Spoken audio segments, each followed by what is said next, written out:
Hello, and welcome back to the Memory Arcade. So, this is a big one. Final Fantasy VI.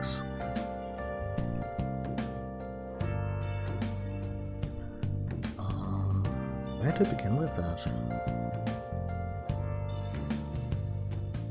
I played through Final Fantasy 4 and 5, and it was really neat to see the development of the series and the build-up, because I wasn't too familiar with 4 and 5. I started playing them back in the day, but finished neither. And now on stream, this was the first time I finished these games, played through them completely, and now also have very, very fresh memories of them. So what they are about, what level of ingenuity there was in terms of the storytelling, and the drama, the comedy, all that stuff, the intricacies of the various game systems and all that, how it slowly evolved, and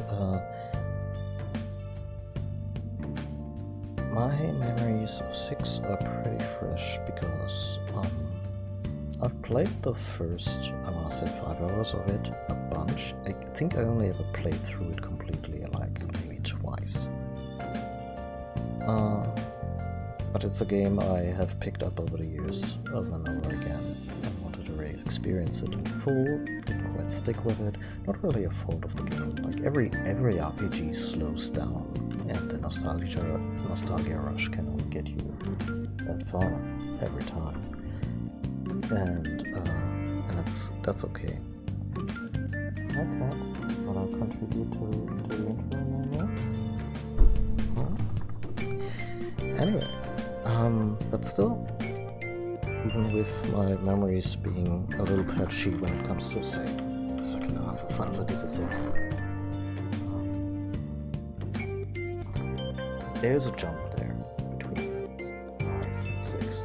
It's not quite as steep as I used to perceive it, because, like I said, I was pleasantly surprised by a lot of the things that Final Fantasy V did really well, especially characterization and little character moments and interactions between the protagonists. That was a lot more advanced than what we saw in 4, and a lot of that feels like less of a leap when we go from 6. But with 6 there is also a level of sophistication in the graphics, in the overall storytelling, in matters of morality. Although, like I said, the environmental stuff in 6, in Final Fantasy V, handled really well, with a few really poignant exchanges that even Final Fantasy VII couldn't master, because the villains of Final Fantasy VII, the Shinra Corporation in this case, are cartoonish Captain Planet villains, and they're not like, say, the King of Waltz, who's like kinda part of the problem, but also part of a system, and changing his mind on how to use and exploit the crystals proves fruitless, not because he's evil, but because he's and obviously selfish, but because I mean, he takes the coward's way out by saying, yeah, my people would never allow me to stop exploiting the crystal, even though he's the king.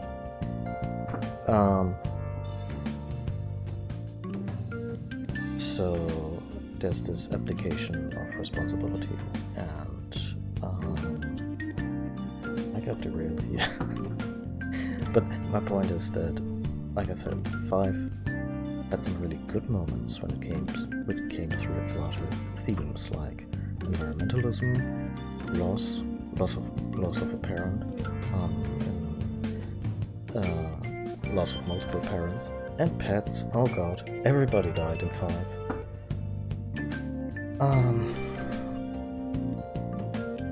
But with 6, it's kinda...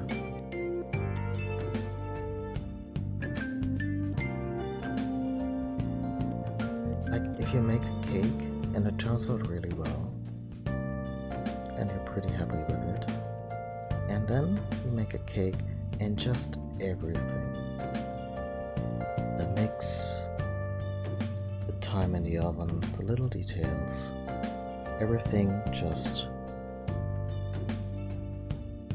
turns out just right. I don't want to say perfect, because perfect is like this unreachable, unattainable ideal, but just right. And 6 is that. When it comes to its storytelling, when it comes to its graphics, when it comes to its music. Like, it takes something that was already pretty good and just adds that final polish. Like, for instance, the graphics from the very beginning, looking a bit more drab. And I mentioned this before, I'm not too much of a fan of this gritty realism that befalls video games or movies or really any medium of visual storytelling, with a certain, I want to say, in waves. It goes in and out of style. Like, I'm totally ready for a Batman movie that is a swashbuckling adventure more than it is a critical analysis of society vis-a-vis terrorism.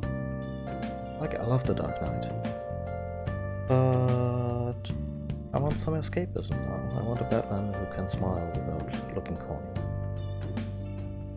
That being said, Final Fantasy VI does the gritty and grim really well.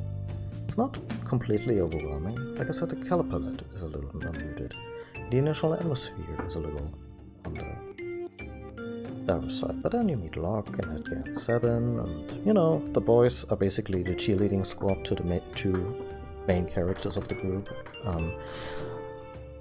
Terra and Celes, and Terra and Celes basically shoulder all the really heavy and disturbing stuff. Well, not exclusively. I mean, there's Locke's struggle with getting over the loss of his the love of his life, and I'm getting way too much into the weeds here. The point is, 6 does atmosphere and theming, and just feeling like a complete cohesive package on that front. So much more better than previous games. That's not a knock against the previous games, it's just how much of a leap they took forward, and that's so exciting to go back to that in that context. I should probably also talk about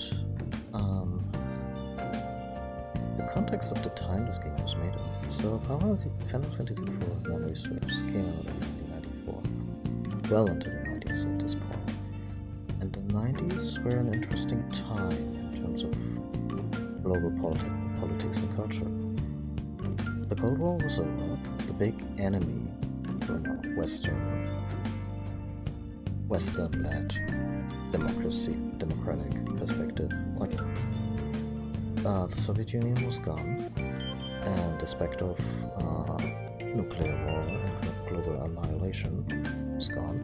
Not saying it was all peachy keen, but it wasn't all peace. I'm sure many people who say hail from what used to be Yugoslavia have very different stories or a very different impression of the 90s. But for me as a kid growing up in the 90s and slowly also developing like political sensibilities or awareness that there is such a thing, it was a pretty chill time up until September 11, 2001. After this, there was a new big enemy and a lot of upheaval in the world. I'm not gonna get too far into that, but let's just say that the 90s were kind of this moment of respite. But there was also a time to look inward. There was no big enemy in the, outside of the gates anymore, so people got a lot more critical of themselves or the society that they lived in. Because you could do that now without sounding like you were cheering for the other team. And then you had stuff like grunge music, you had an uptake in environmentalism, you had people talking about HIV much more openly and productively than the way it used to be. So it's a very roundabout way of me saying that in the 90s, environmentalism and themes like, hey, we might be ruining this planet that we live in, were, honestly, to say that they're fashionable or en vogue, yeah, probably that too, but it was on a lot of people's minds and there was room for that discussion. As you can see, I kind of mourn that period, that introspective time, and especially in light of what came after, you know, having a new universal enemy to fear and kind of putting off having these difficult introspective discussions. But yeah, a lot of environmental-based hallmarks, like say, movie Princess Mononoke, or Final Fantasy 5, 6, and 7. They all have these themes that, if we're not careful, we are destroying the very foundation for what gives us life and a place to be. And I'm not bringing this up specifically because it's a lot on our mind these days with global warming and the fires in Australia. Sure, that too. But just so that we establish a little bit of context on how this game was made, or in what climate, no pun intended, this game was made. And also Final Fantasy VII, which soon will be re-released as a remake, and I'm pretty sure a lot of the themes that struck a chord. When was 7 released? I think 97, 90, 98, something like that. Yeah, a lot of those themes will ring very true today as well. Because that was something that, starting in 2001, we once again put off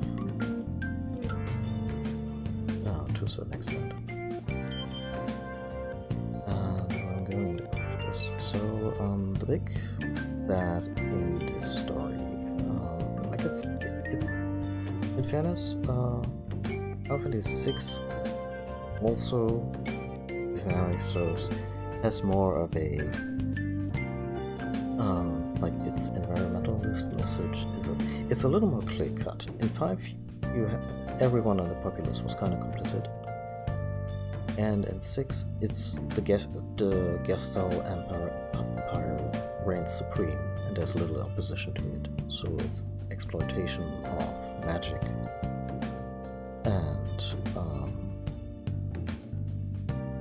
and such, which is probably more akin to, say, nuclear power than straight up pollution or expenditure of resources. Like they're more akin to nuclear power because nuclear power is fine until you fuck up. And that's pretty much what happens in Final Fantasy VI. The exploitation of magicite and magic is fine until they fuck up.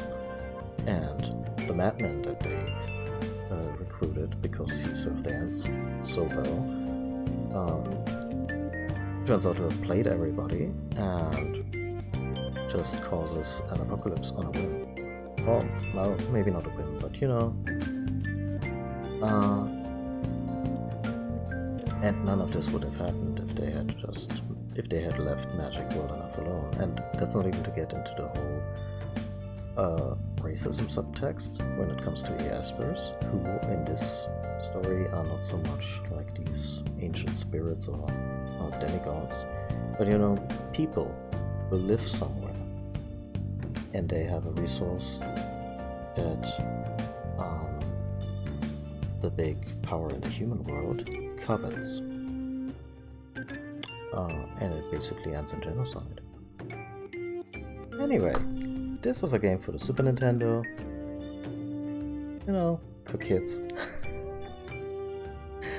Let's not get too much in the weeds here, but the point is, yeah, I just wanted to give my thoughts that I always come back to when it comes to Final Fantasy VI on its themes and its great ideas, and we will discuss more of that as we play through the game. We're also just gonna have fun with the game. I'm gonna try to voice the characters. Like I said previously, I'm not a voice actor, but I like doing voices here and there. I already know that Locke, Edgar, and Sabin are probably all gonna sound very much alike, because also personality-wise, they're kind of... yeah, they're kind of the squad. Like I said, they're the cheerleading squad for Terra and Celes. And, yeah, let's just get started. Let's just find out the game. Like I said, video game for kids. Completely apolitical. It's not that, like, even the intro screen will sound sinister and apocalyptic. No. Not here, not ever.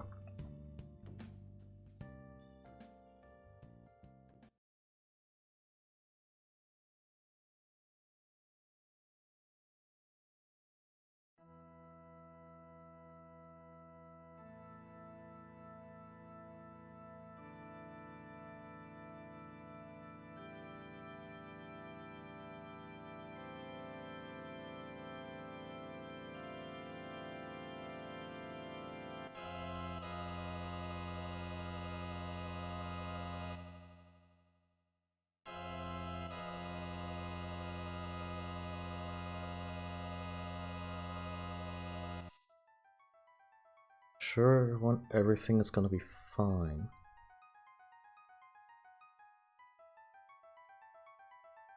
Okay, I think if I press start now, I get to the preamble. Long ago, the War of the Magi reduced the world to a scorched wasteland, and magic simply ceased to exist.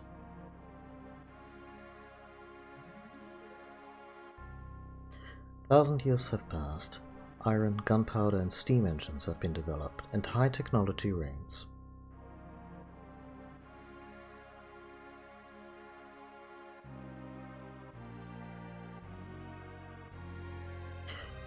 But now there are some who would enslave the world by reviving the dread destructive force known as magic. Oh. Who was that, I wonder?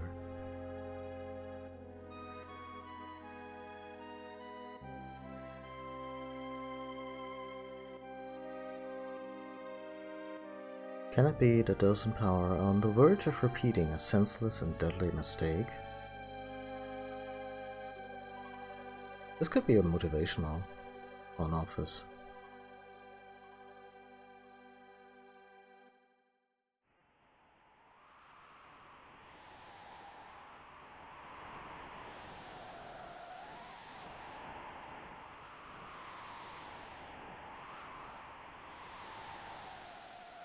That's the city.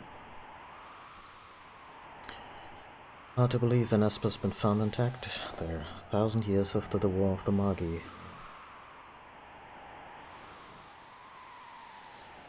Think it's still alive? Probably, judging from the urgency of our orders. Yeah, but why only send 2 guys and an asset? Plus they had us bring the sorcerers with us.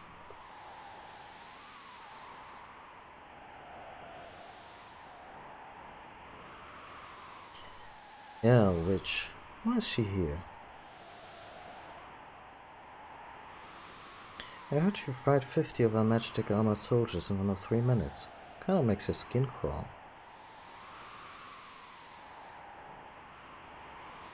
Relax. The slave crown on her head makes her a mindless puppet. She'll follow orders.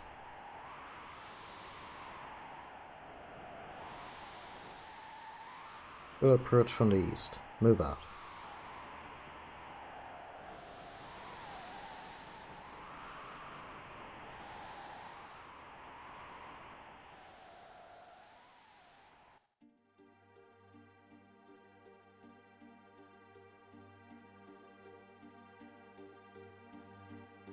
That's that legendary intro. By the by, we're playing the so-called Ted Woolsey Uncensored Edition, which is a patch for the Super Nintendo version of the game, which restores, as like in the previous 2 games, we're playing with the full script, with none of the limitations of the original localization. It still keeps the spirit of the Ted Woolsey translation intact, with its mannerisms and humor, but, you know, the script is not abridged for technical reasons. Apparently this also fixes a bunch of censored graphics and bugs, so yeah, I'm pretty sure we'll have a good time with this edition. At some point I should really call out the ROM hackers. Give them a shout out on Twitter for their work, because it's been really good stuff so far. This is by, I think, the same guy, or at least same project coordinator who did the Final Fantasy IV version we played. So yeah, good stuff. Also, how far have we come? Final Fantasy IV, 5, and 6 are nice. They show us various progressions in the industry, but also just how they used the Mod 7 effect to varying degrees over the course of these 3 games, and this is just gorgeous.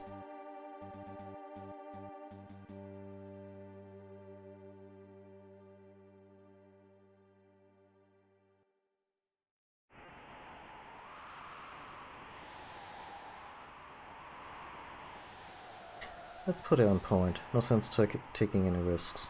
Or what? Yeah, so we don't know who she is yet. Those are Wedge and Biggs, recurring Star Wars references.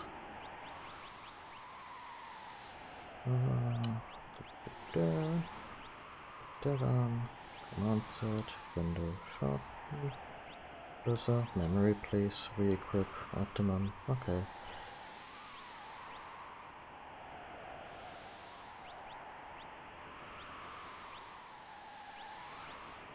Oh.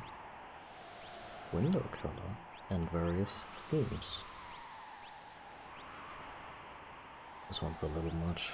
This one's way too much.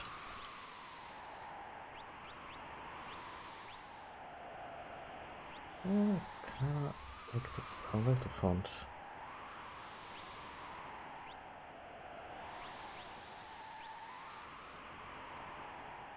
It also shows the full gradient, huh? Let's just desaturate the whole thing a bit.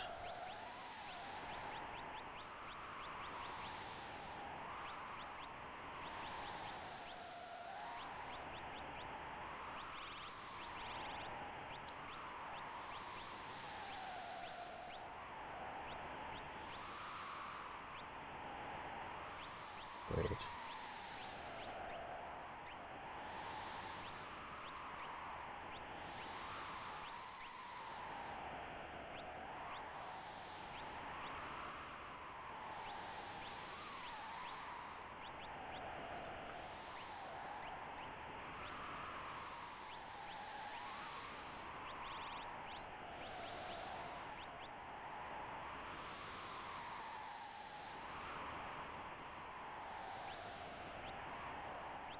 So select doesn't do anything, start doesn't do anything. Am I supposed to...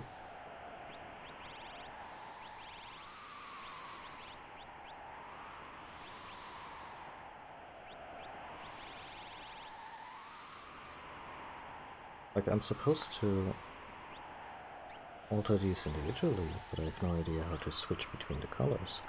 Oh, there we go.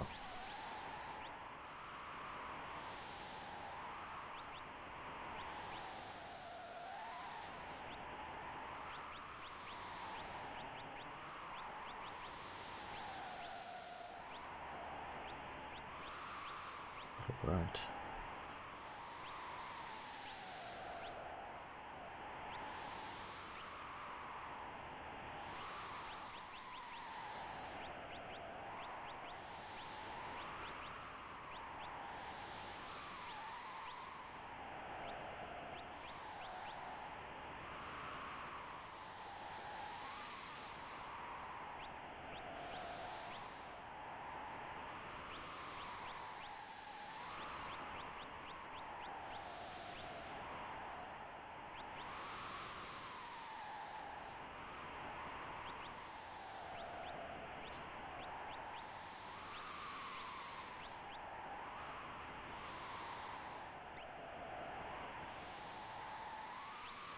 Great.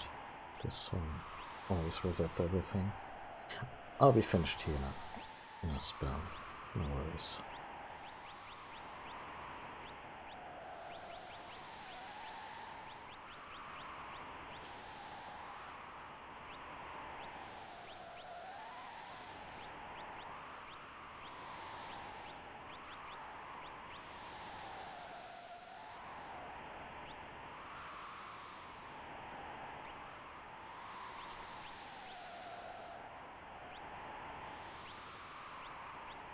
Puddle, huh?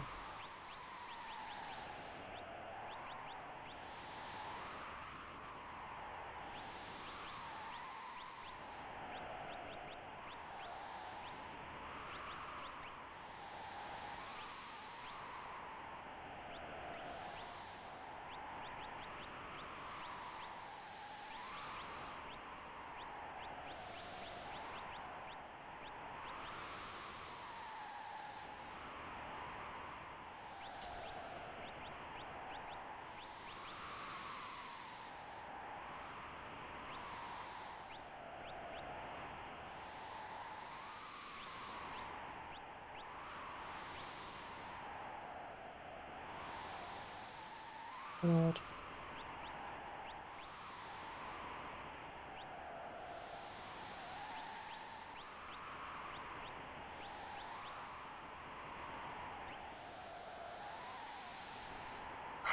look.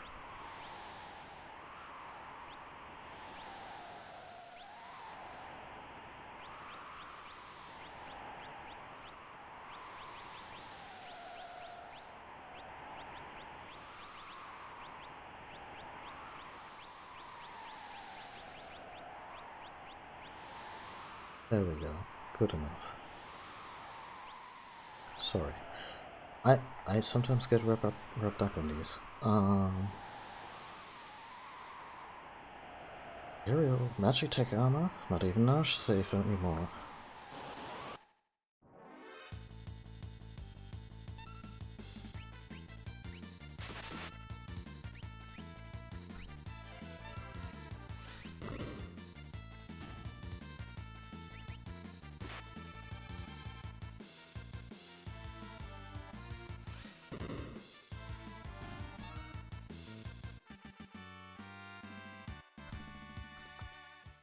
So we are comically overpowered here. No, I'm still tinkering. You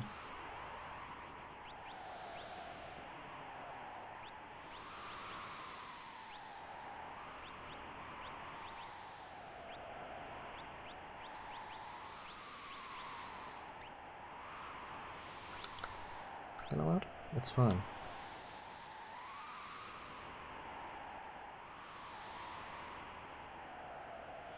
Nash freedom depends on us. Yeah. So, once again, Final Fantasy doing a little bit of storytelling. Through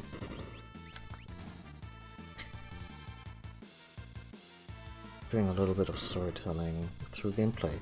We are overpowered here. Nothing can touch us. We have these hulking mechas. They are, but they're completely helpless with their, I don't know, pickaxes, bucklers. Like, they're not just overpowered, they're also outmoded in terms of technological progress.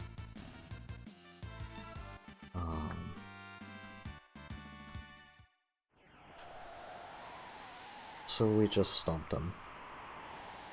Got them trapped now! This shows us the mechanic of a pincer attack in a very, yeah, in a nicely inconsequential way, because, like I said, we can just smash buttons and we're fine.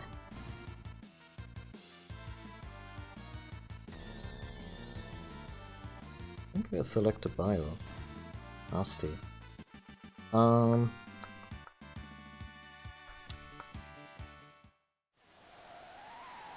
We also noticed that Bex and Wedge have, by far, not the same kind of repertoire. We must defend the mines! The same kind of repertoire as our unknown sorcerers here.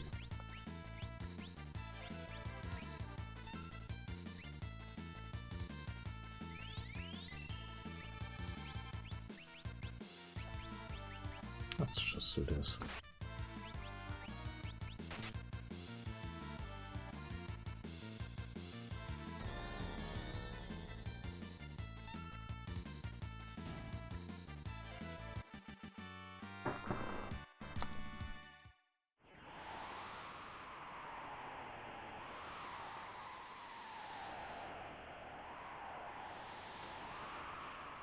According to a source, the frozen Esper was found in a new mine shaft. Maybe this one. And it's the only one we have access to because we are literally too big to walk anywhere else. Every glow surrounds you. Want info about save points? Oh, I get the gist. Pretty much like in previous games. However, cottages are no longer a thing, and I'm so happy. Fuck cottages and tents. Like, the distinction.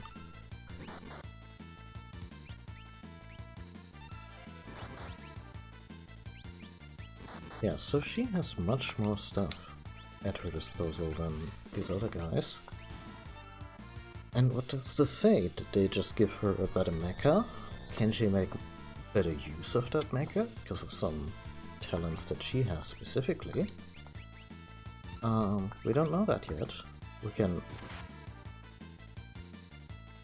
infer later on in the story.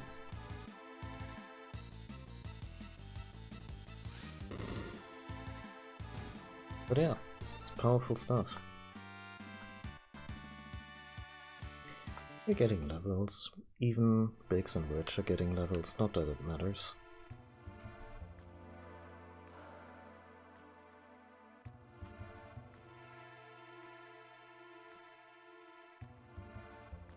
I'll handle this. Stand back.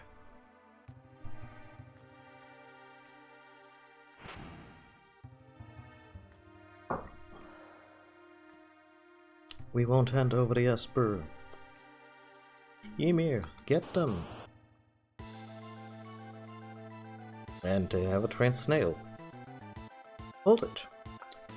Think back to our briefing. This wasn't the briefing? What about it? You recall hearing about a lightning valk? It absorbs lightning and stores the energy in its shell. Alright, so whatever you do, don't attack the shell. Alright already. Yeah, so this is the classic Final Fantasy boss of... Maybe Thunder does the extra damage.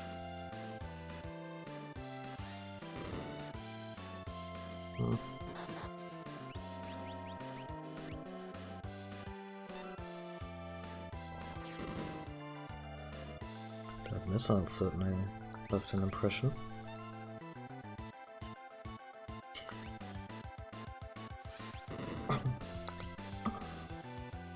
So yeah, this is the classic Final Fantasy tutorial boss where they teach you not that the Sealing Force resurrect people. Nope. Tough luck, buddy. Where they teach you that you can't attack certain times, and that some enemies have multiple attack points.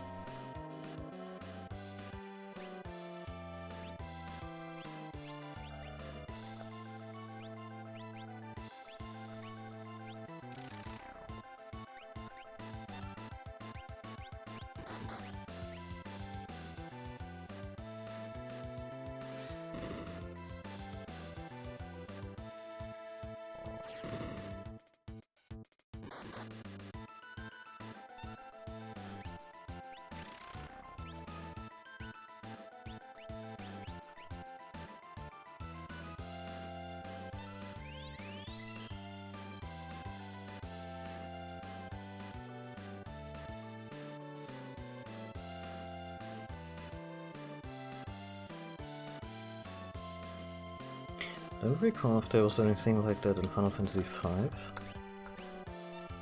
But yeah, they've now been doing this in 4, 6, 7. It's a staple.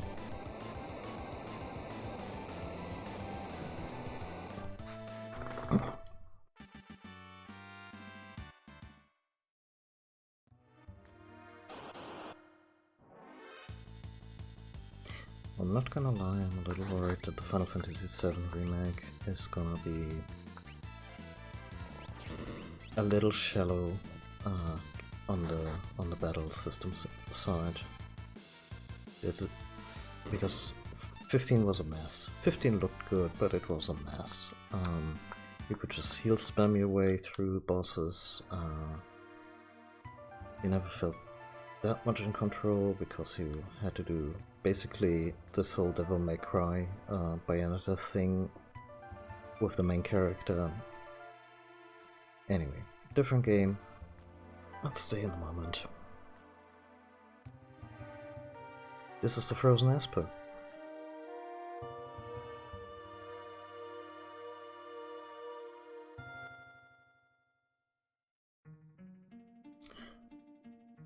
Gramanda. Hey, what's the matter? Do you know something we don't?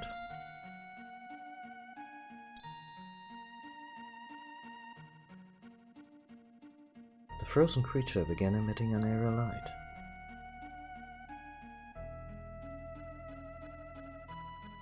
Where's that light coming from? Yeah. Hey, witch, where are you? What's happening? They're never seen again, so I imagine they just got disintegrated.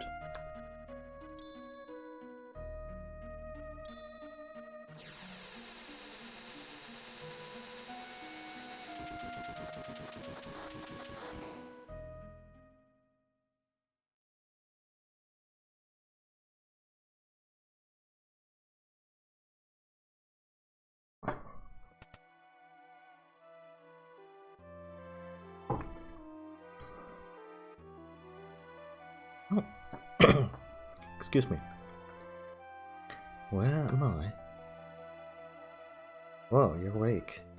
And I only just removed the crown. Ugh. That hurts.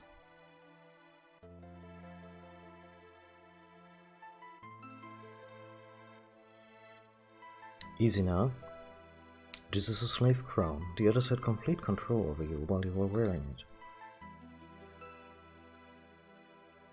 I can't remember a thing. Don't worry, it'll all come back to you in time.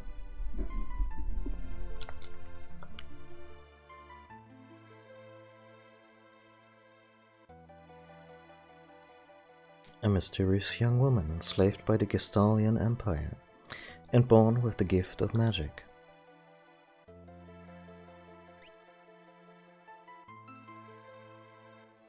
My name is Terra. Impressive. I've never heard of anyone recovering this fast.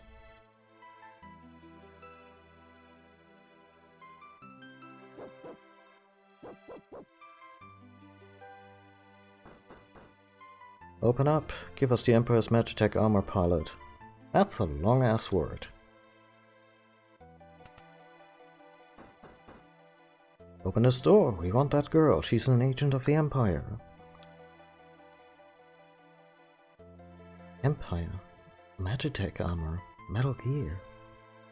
Look, these fools won't listen to reason. I have to get you out of here. I don't have time to explain. Over here.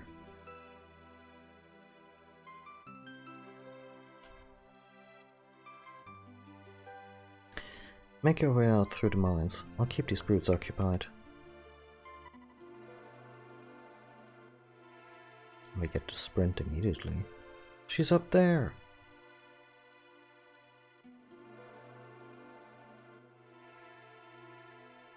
I think there's something backported from the Game Boy Advance release. Immediate sprinting. I think it stacks with the sprint shoes that you get later. Anyway, it's really comfortable. I'm sorry. I'm just a little irritated by the gradient because we've been reading a variety of games now. And the gradient is really fucking me up.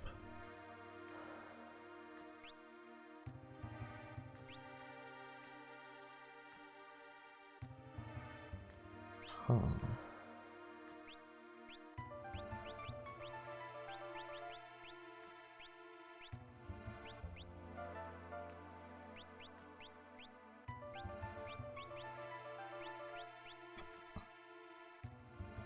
What if I...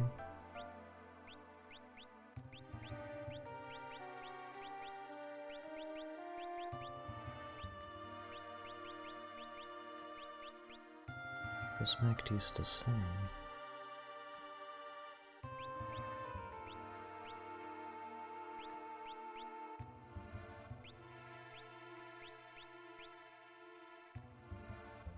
I think that's a little better. Just a little less busy.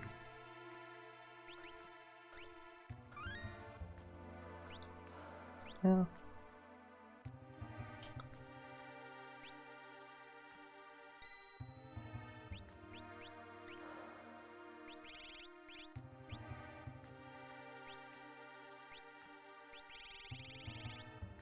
Oh, it's really just these highlights, huh?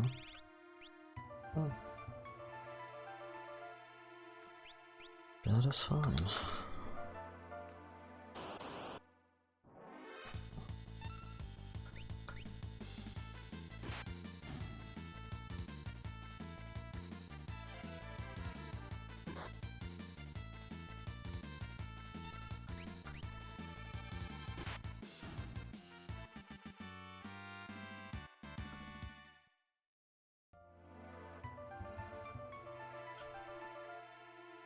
Once again, we have a little detours to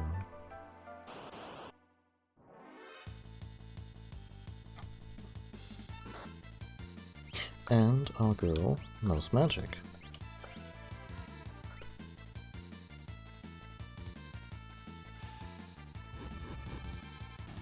Knows magic immediately, intuitively.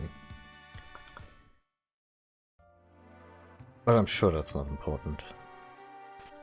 I should just drop this sarcastic. I'm sure it's nothing stick. I think it's a little worn out.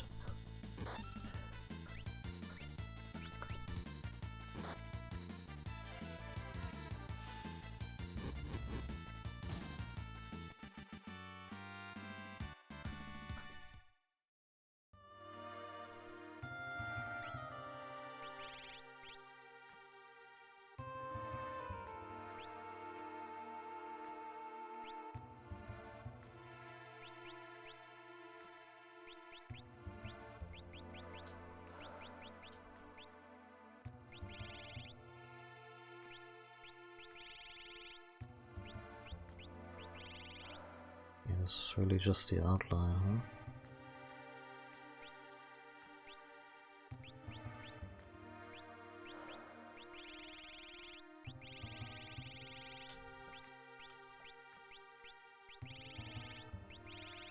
Anything that actually affects the gradient?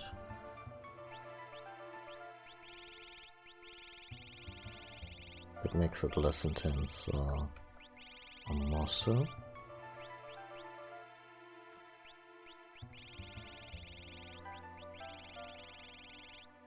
Nope, it's just there. Okay. I've got 813.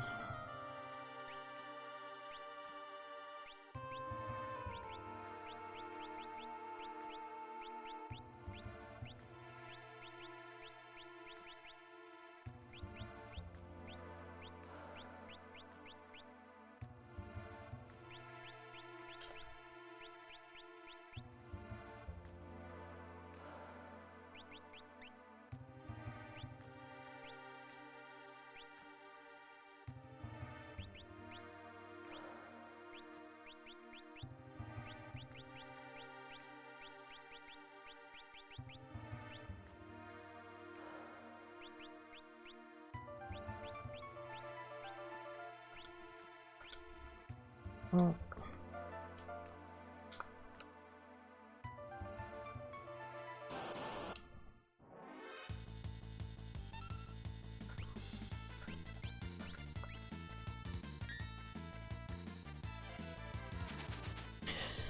I'm already looking forward to in this game. It makes better use of shoulder buttons. Took them several years and 3 games. In the main series, by the way. That's not counting any other RPGs released by Square Enix. Or Squaresoft at the time.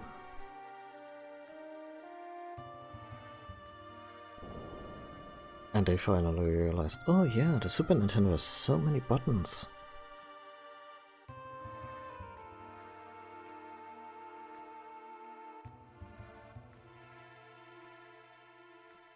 Anyway, Terra's not doing so hot. My sweet little magic user. With the slave crown, I'll practically own you. This voice needs work.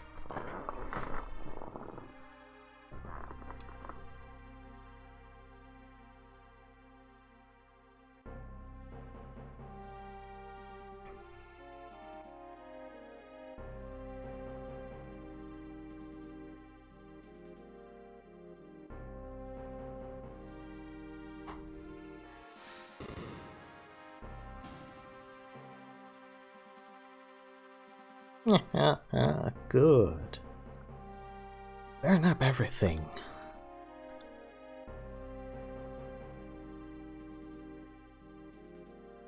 Get a little close to Palpatine here rather than, I don't know, thinking more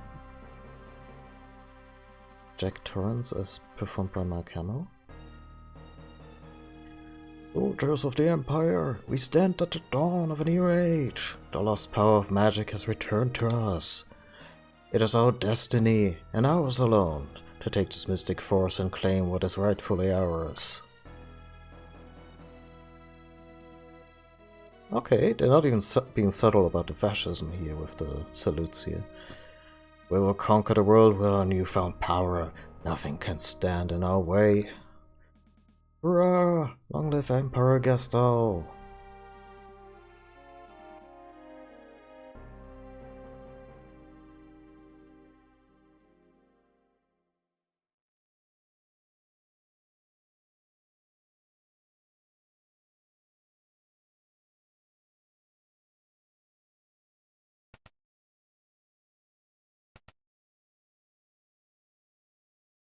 Took you long enough. Still in the robbing and plundering trade. Treasure hunter and trail-worn traveler searching the world over for relics of the past.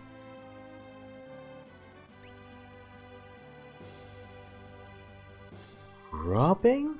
I prefer the term treasure hunting.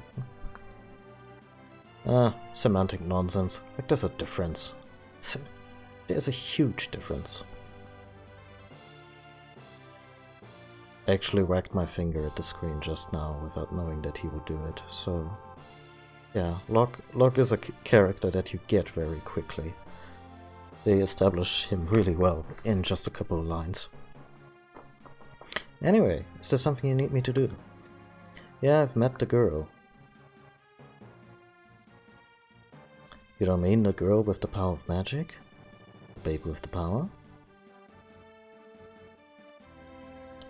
The city's guards are pursuing her even as we speak.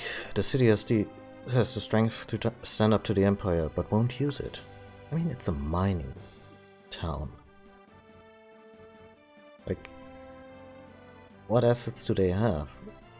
It's remote, it's probably easily defensible, and they have a pretty tip-top organized union. Even so, they're too stubbornly independent to join forces with our underground resistance movement, the Returners. Either. It's a little long-winded. I tried to explain that the Empire enslaved the girl, but they wouldn't even listen. Alright, so you want me to get her out of Nash? Nash, not Nashi. I used to call it Nashi when my grasp of English and the more likely pronunciation was still a little wonky. That's the idea. Make your way to Figaro and talk to the king. Figaro is a very evocative name for a kingdom.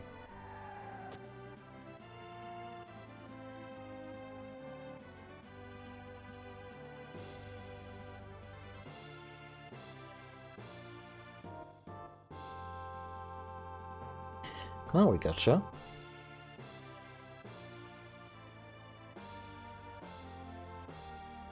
Wonderful. There's a whole bunch of them. Cooper.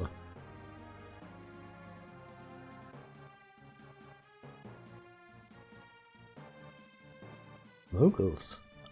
Are you saying you want to help? Cooper.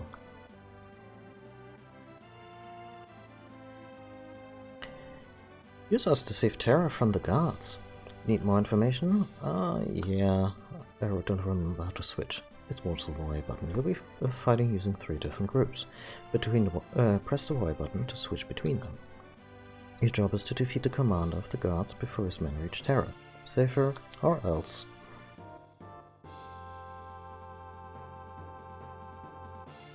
So, this is a little game of tower defense. I think we play this exactly twice in the game.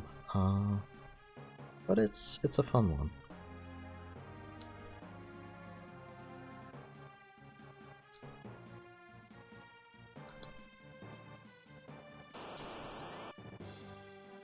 Moxie, Mokrin, Mokmok, Cosmog. I wouldn't want to get on the bad side of Cosmog, to be honest. But then they...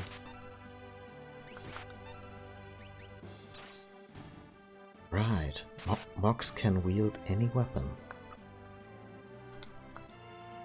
I sometimes call them Mox, because for some reason that's how their species is often referred to in German localizations. No time for stealing. Kitty cat, I'm streaming, can't let you out now. Anyway, Locke is helped here by Moglin, Mogret, and Moggy.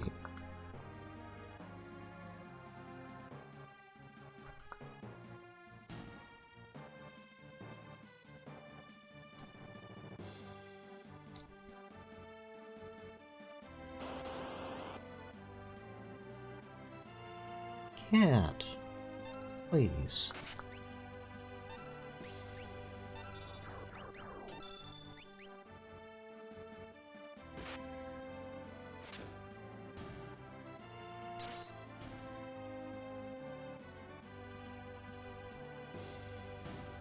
So there's obviously the fast and loose way.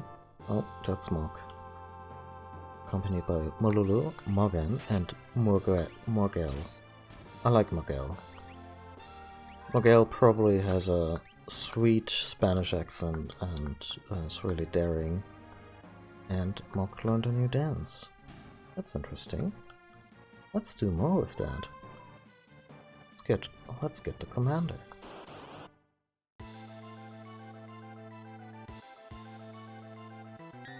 Because doing this with Mog is probably the winning strat.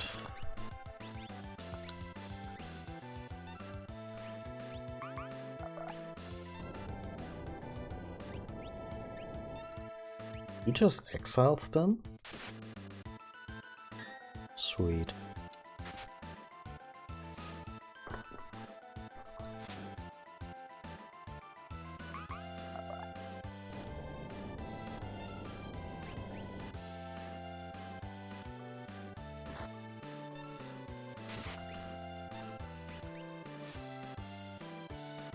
I'm rushing the leader here because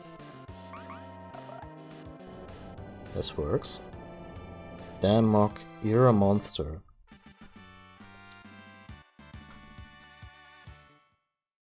Because I was pretty sure that the leader, mini-boss wouldn't stand a chance against the group that also contains Mog. Because Mog is a particular Moogle that we will see again. Very late into the game, I think. But yeah, it's one of the optional party members that you can get. And yeah, Mog is a sweet murder machine. Thanks, Moogles. When you're dead.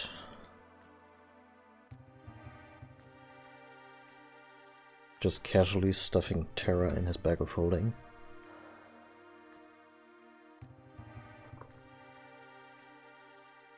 Could give her a potion. I think the switch will...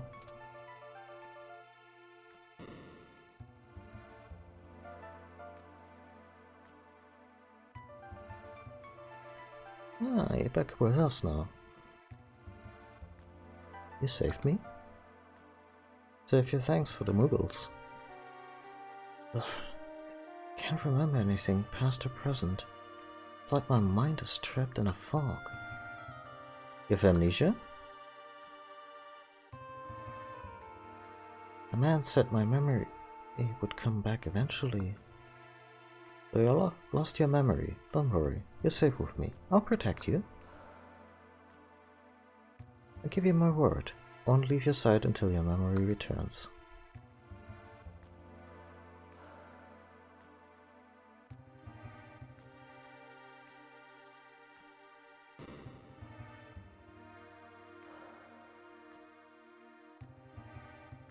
I think they let us into the beginners quarter.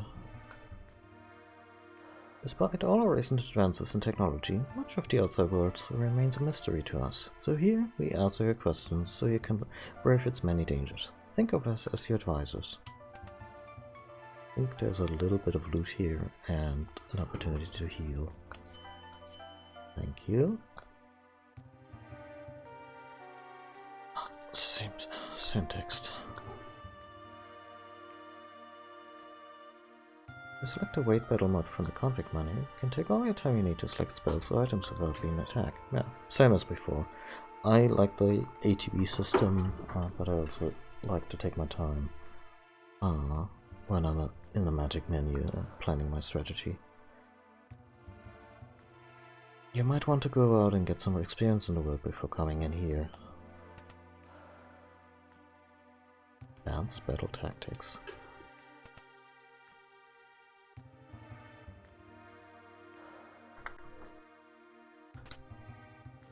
Got potion. Then there's reflect.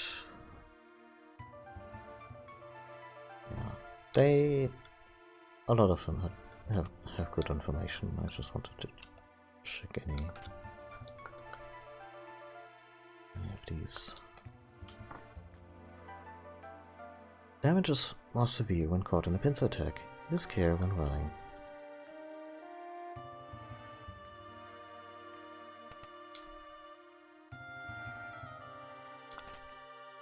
Monster in a box.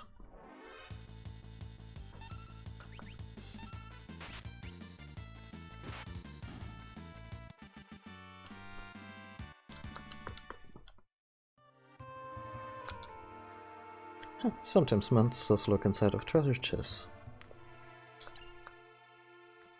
Valuables are often hidden in pots such as this one. What about relics? Relics give your party members a variety of abilities. For example, Spin Shoes will double your walking speed. Knight's Coat lets you shield others during battle. Dragoon Boots allow you to perform jump attacks. Gauntlet allows you to hold a weapon with both hands for more damage. Yeah, so it's two relics per character. Do I have any of it? Nope. Sure don't.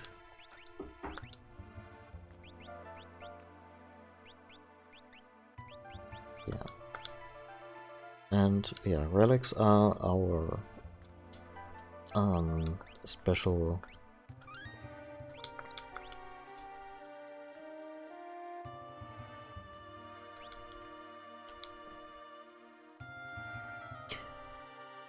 basically our ability system early on. Magic for other characters besides Terra and then Celes is for later. And thus we get slaughtered by leaf bunnies.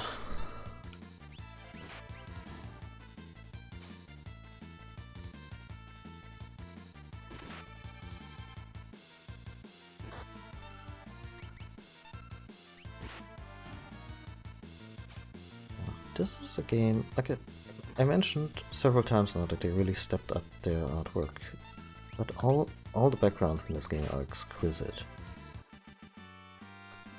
If you think about the really flat and primary color green backgrounds in Final Fantasy IV, this is such a step.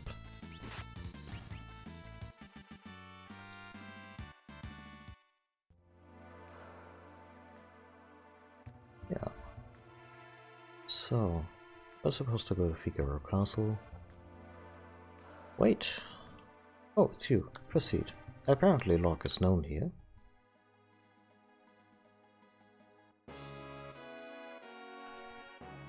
And I guess I kinda bungled the musical atmosphere situation. Never mind. Yeah, so the king wants to see us.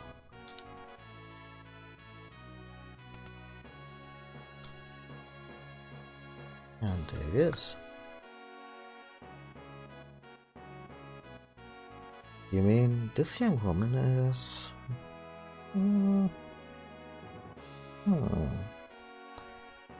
Who do you think you are? Oh, my apologies. How rude of me to turn my back on a lady.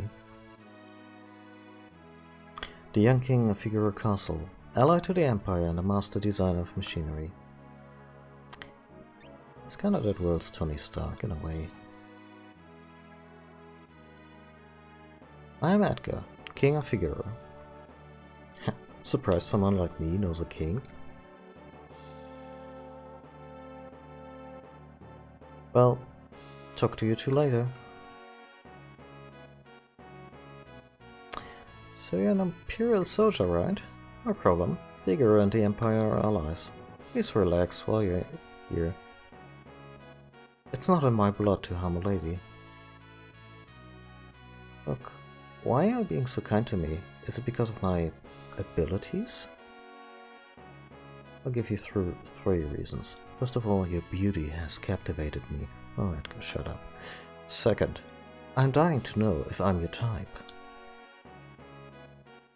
I guess your abilities would be a distant third.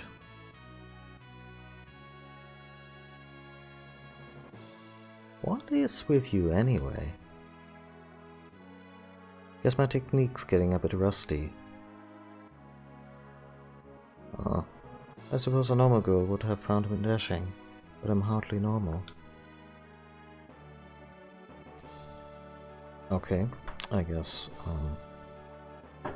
we're gonna leave that one sitting here like that. Yeah, so kinda like Galuf earlier in Final Fantasy V. Edgar doesn't really leave the best first impression. He fancies himself a ladies' man. He's not even really good at it. Like, he's good looking, and he has money, and he's intelligent. As we'll see, he's probably, like, the Tony Stark analogy isn't bad, because Edgar has a way with machines and strategic thinking that kind of puts him head and shoulders above most people he's around in terms of capability. But he's also kind of a fuck up when it comes to interhuman relationships. I'm McDonkedonk. Yeah, just started. We just met Edgar in Figaro Castle. Feel free to wander about.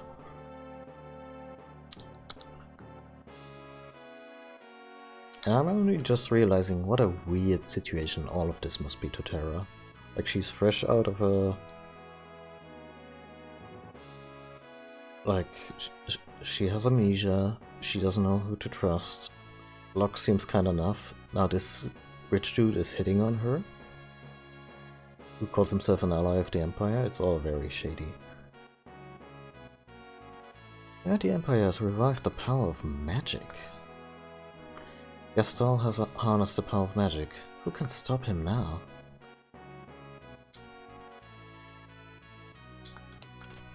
As per the previous games, if we're in a castle, we're gonna rob it blind.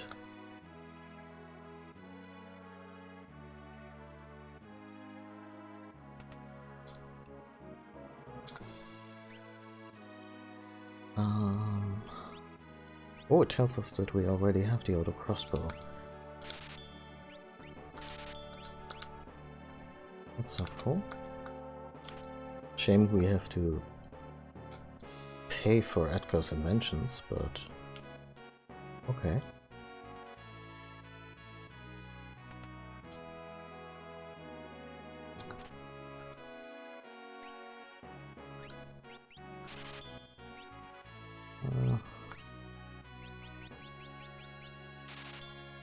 Let's just get the basics so we are not too much in the weeds.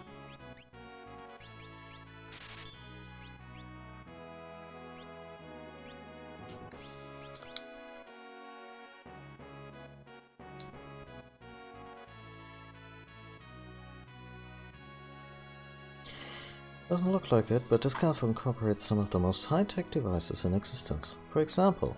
Oh, they're all top secret, sorry. Figaro Castle is the most modern structure in the world.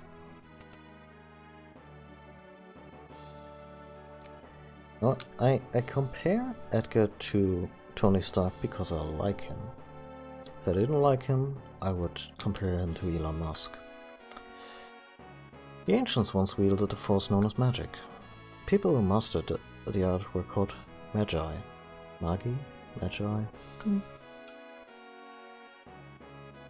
Scholars the world over are doing research on magic. What a waste of time. Okay, that's certainly a position to take.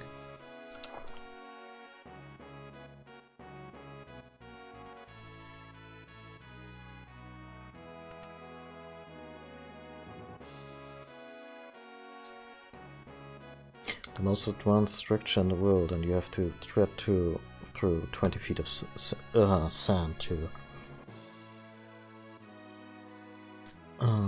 get to the outhouse. Weapons and items manufactured here are sent to Sal Figaro. Right. There's an actual town that belongs to this kingdom.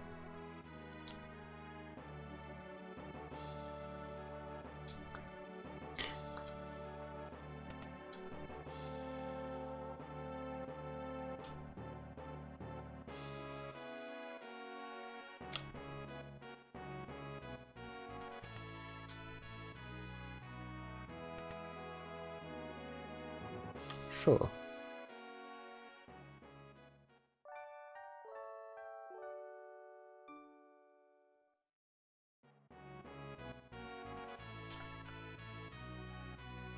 King Edgar shows his attention on women.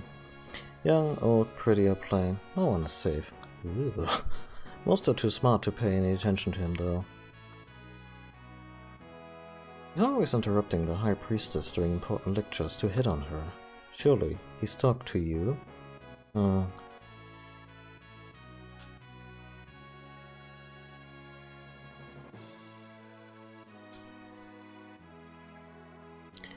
Reminds me of the Iron Man 2 when he first lays eyes on Black Widow. And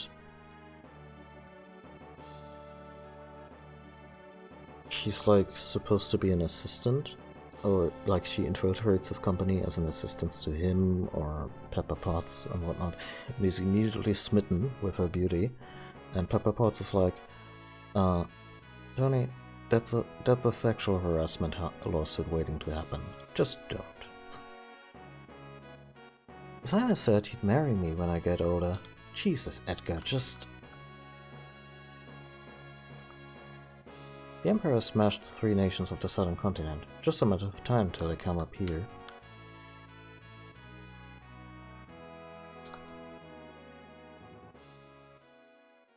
Edgar has a twin brother, you know. He was such a nice boy, always thinking of his family.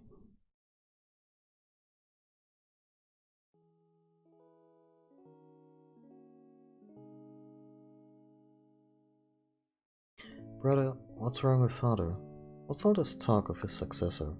Are you blind? Look how thin his face has become. What do you mean?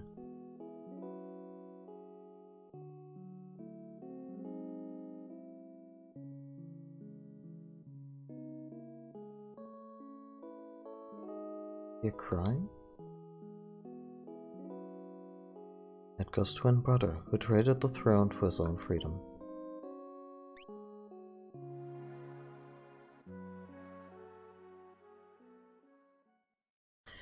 Ah yes, his name is Saddam. Oh, he looks so like his father. Don't they both, if they're twins? And he ran away. He was a sweet little child. I wonder what he's like now. Well, he can lift a train, I'll tell you that much.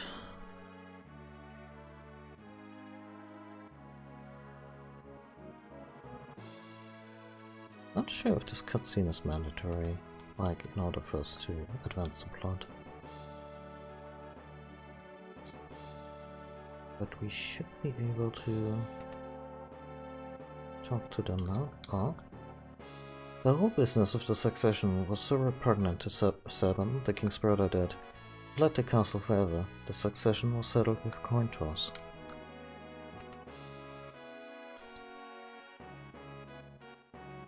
Well, how do you like my castle? Or as I like to call it, the love pad. King Edgar, someone from the Empire is here to see you. Probably Kafka.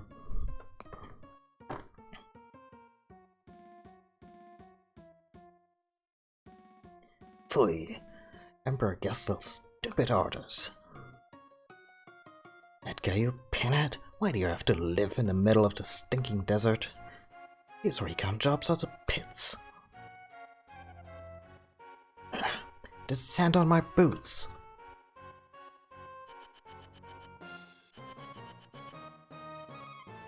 Yes, sir. All set, sir.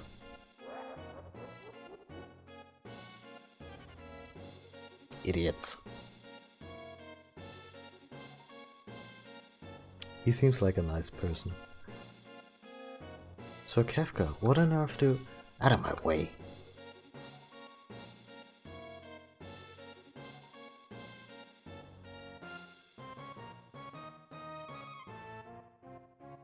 Oh, we're actually controlling Edgar the Machinist. Oh.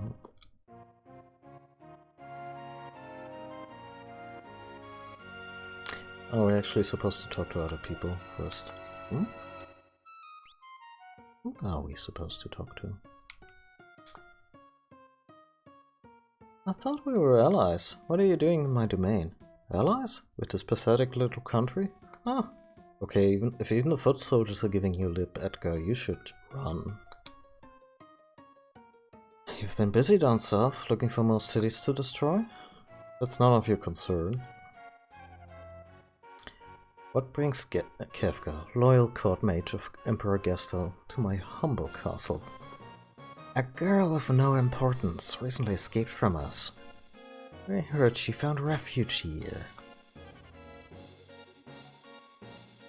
This wouldn't have anything to do with this witch everyone's been whispering about, would it?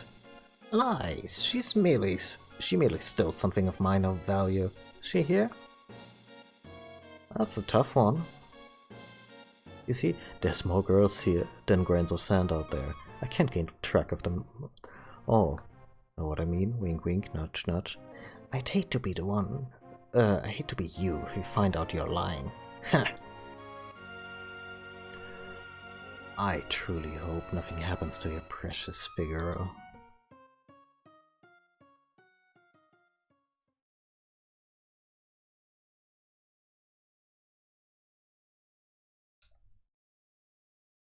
I'm not sure if that's the voice I want to use for Kefka, but it rolls off the tongue.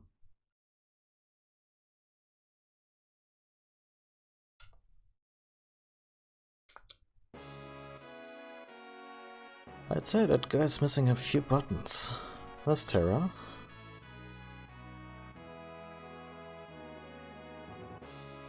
Take her to her room. I'd love to chat with you, but I must plan our strategy with the Chancellor and my advisors. Pinky King's not at all tea and crumpets, if you'll excuse me. Follow me.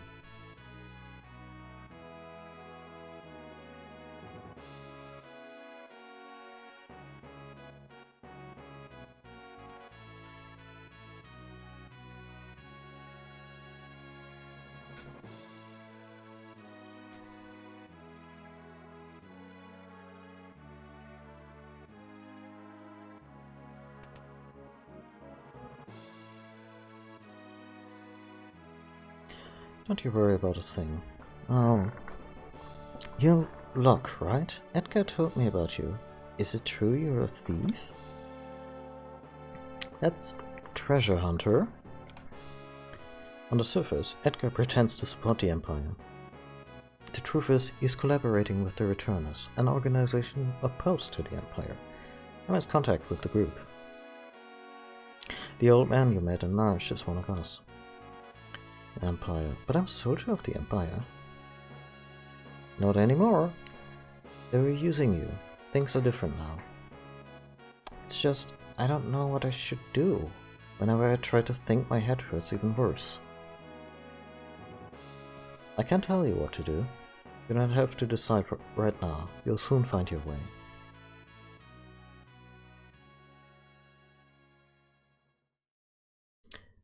But how will I know which choice is right? Insert wistful song number.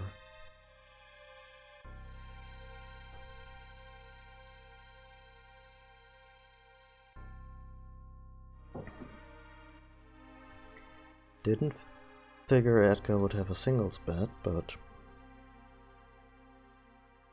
What the hell?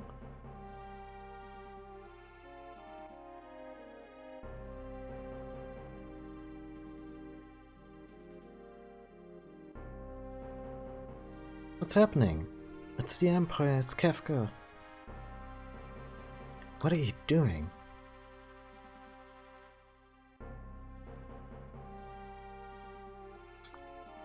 Get ready. Yes, sir. Changed your mind? I guess I have no choice.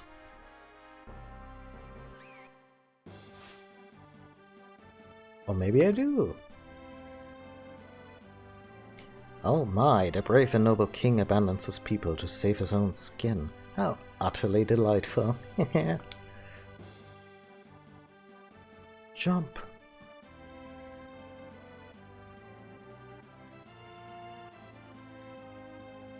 Okay, dive now.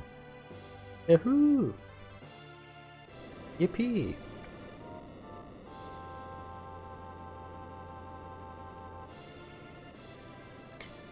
Figaro Castle submerge mode engaged.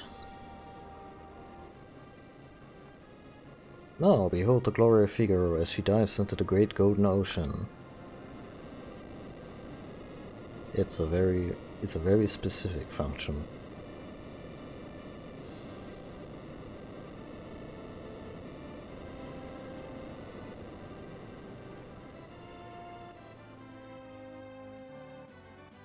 Go! Kill them!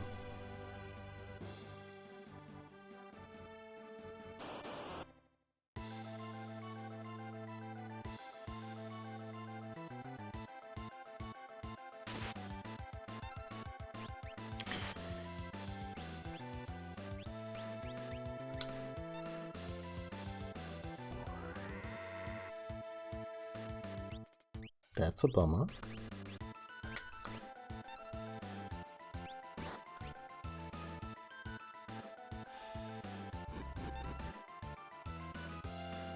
Whoa.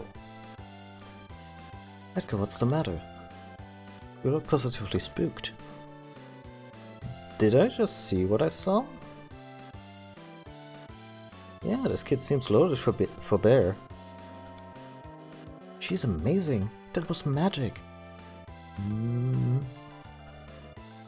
Magic.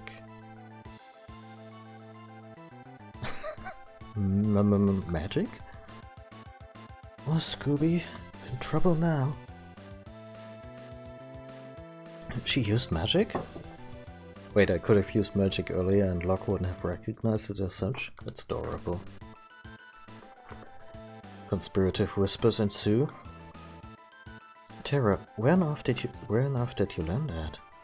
You're asking the amnesiac. Sorry, Look, I didn't mean to make such a big deal of this.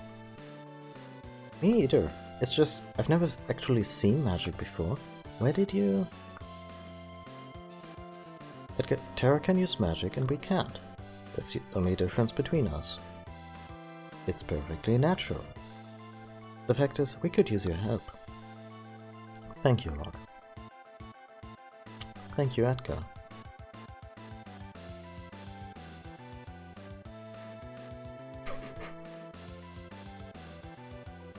Stop swooning.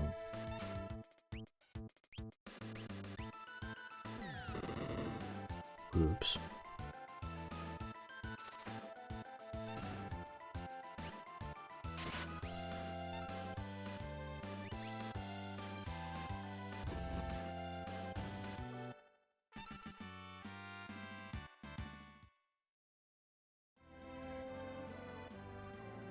Bravo, Figaro!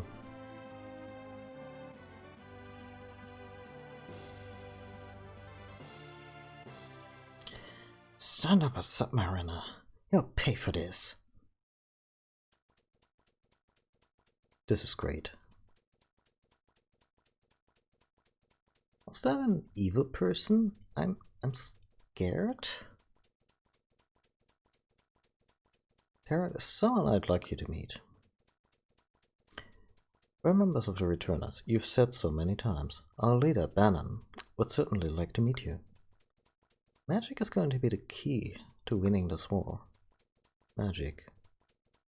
Terra's magical powers. The Desper seem to react to her. Can there be some connection? I haven't the foggiest. These powers just come naturally to me. But no human is born with the powers you seem to have, and I really stepped in it there. I apologize. What should I do? I'm sure the Empire is going to come after you. If they get their hands on you again, the world's finished. Terra, you want to understand your own powers, right?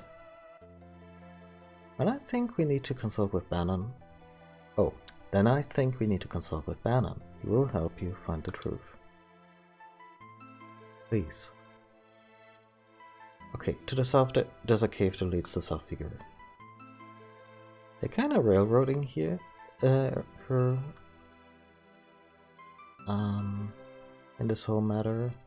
And I guess kind of understandably so.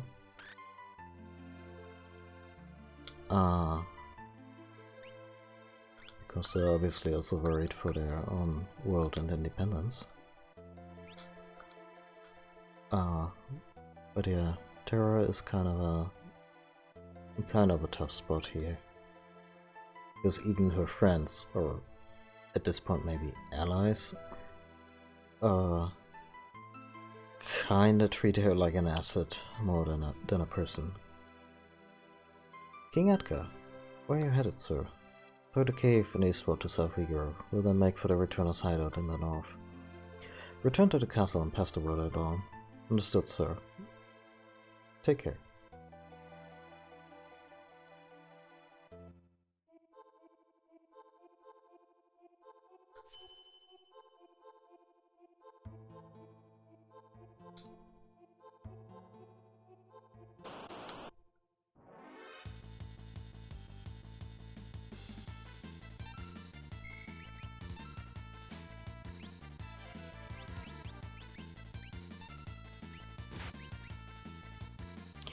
And thus begins the first, I wanna say, proper dungeon of the game. Oh, not even that. But it's very much just auto crossbow, auto crossbow, auto crossbow. And I like that they give you this very early on, especially now that I'm coming from 2 previous Final Fantasy games, and I'm used to a different power level. This is obviously a lot easier than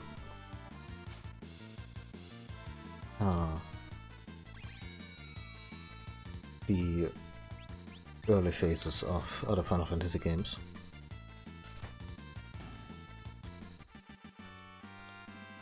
But it's not really a bad thing.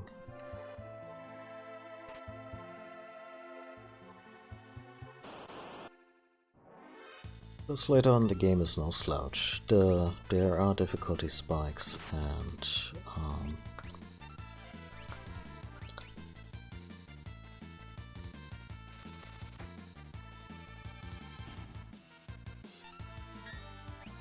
and at some point you still need to get your shit together in order to succeed. Okay, cat.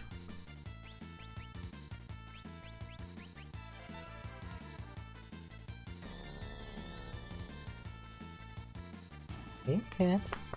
What's up? Hmm.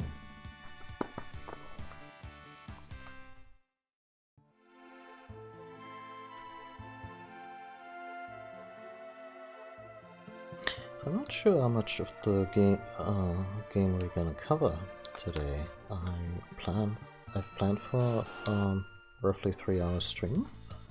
I guess Mount Colts it's very easily in the cards. So we're gonna meet Sabin, settle this unpleasant bit with his master's other student,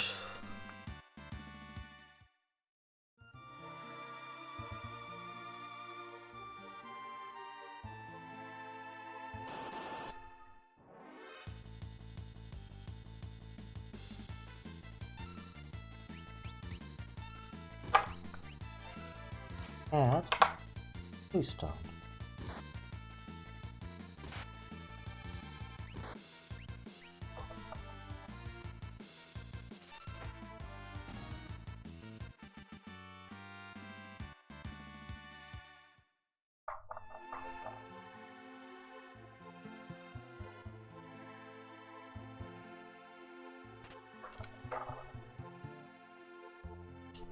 She's made it her hobby and mission in life that whenever she wants attention and I'm not complying, she'll head on over to the whiteboard, which she can reach,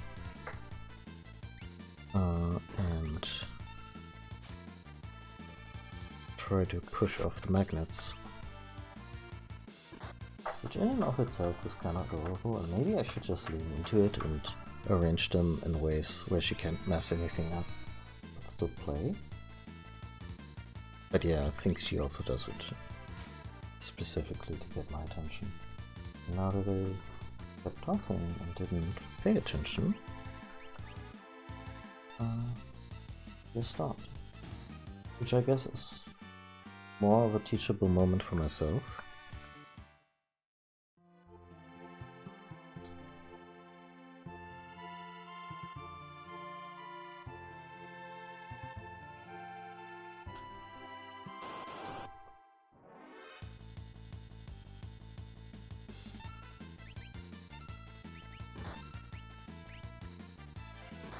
I'm glad holding A still.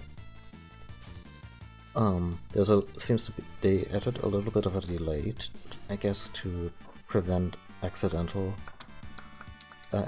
picking something you don't want, but you can still hold A to basically fast forward your way through a battle, which I appreciate.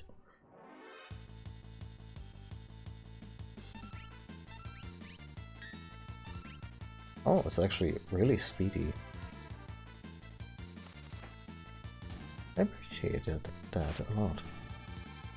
Like, I'll probably, between sessions, if there is, like, say, a lot of stuff I want to learn from Magicide, I'll probably do leveling sessions or learning sessions between streams again, and use the fast forward function of the emulator. But even without the fast forward, just holding down A here feels appreciative. Like, it feels faster than in past games. And I like that they made the extra effort.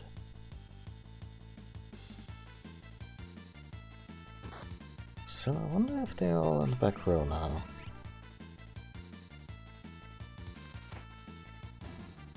Something that hasn't occurred to me when I've played this previously is that since you get out a crossbow and basically wreck everybody's shit with it,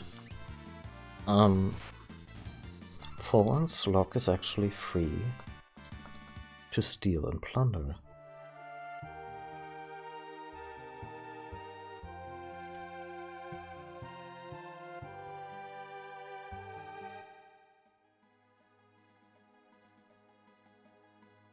Okay, so Figaro, here we come. You look pleasant.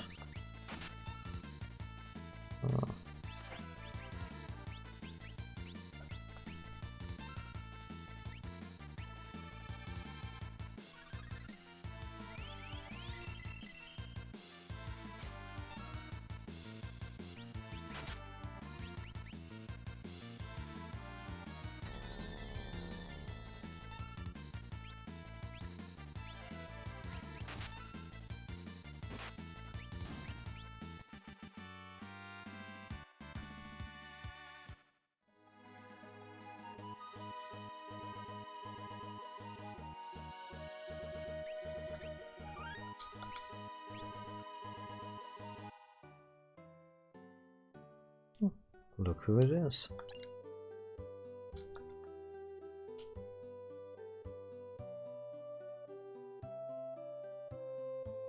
I love this town theme so much.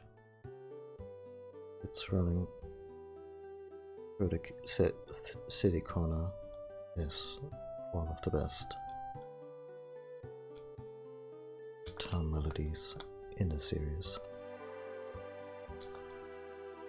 Beyond Mount Coles, you'll find the Saber Mountains.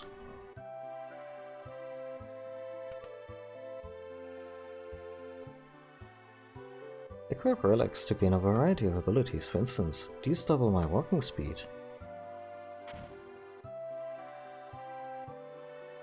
I guess. Relics give your party members a variety of abilities. For example, sprint shoes will double your walking speed. Knights, you told me that already. Use the main menu to equip up to 2 relics per person. Okay, can I afford anything? Sprint shoes, sure. For silver specs, protect against blind, I think. Star pendant against poison, always useful. The jewel ring prevents petrification, and the knight's coat. Protects allies. Okay, so let's get a sprint shoe and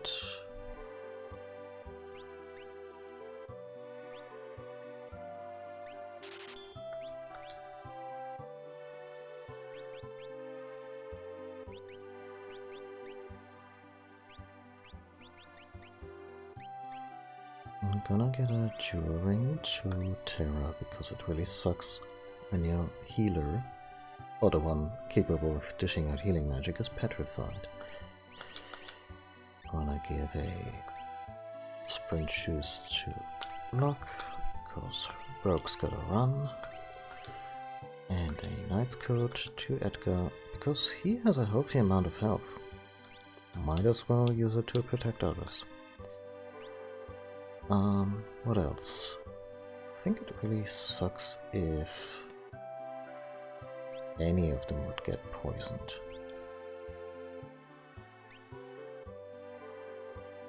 Prevents darkness, prevents poison.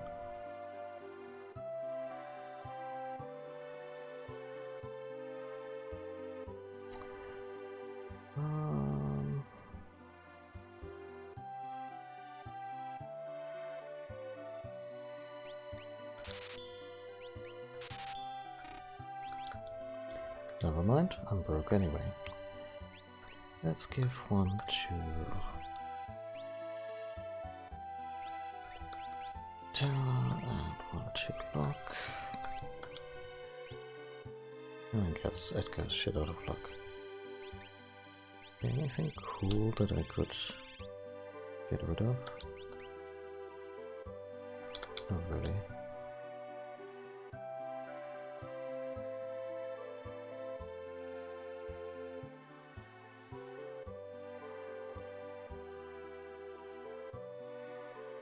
Okay, how much faster is this compared to normal running?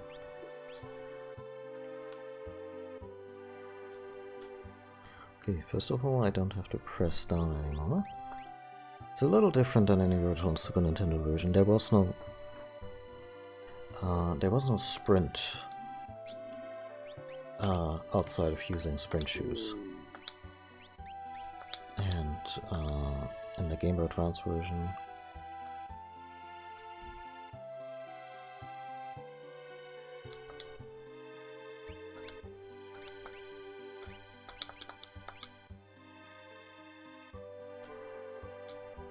I think this one just...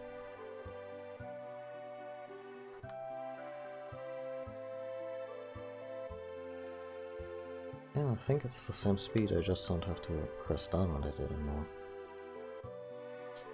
Okay, that's... from a usefulness standpoint, this is a lot less...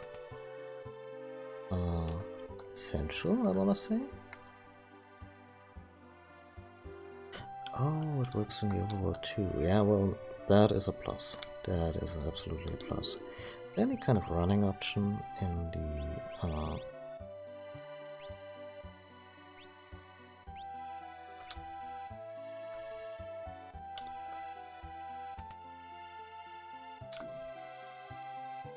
Figaro Castle stood up to the Emperor? Now we'll all be drawn into the battle.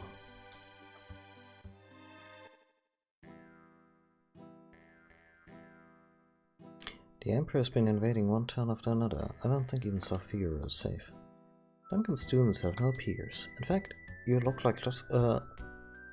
just like one of them. The guy at the counter is kinda creepy. Duncan trained his son, Vargas, as one of his students. He's always complaining how Vargas never seems to make any progress.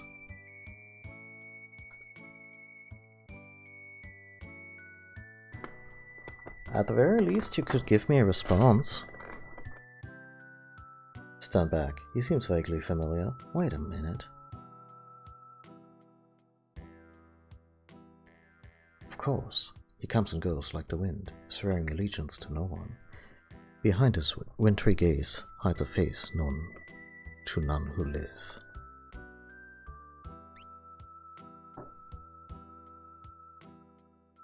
That's Shadow. He's an assassin. He'd slit his mama's throat for a nickel. Better steer clear of him, I guess.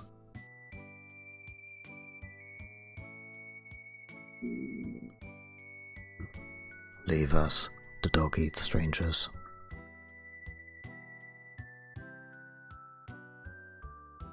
Yeah, I think for Shadow we're totally going with a Mandalorian / Solid Snake voice. This is the way.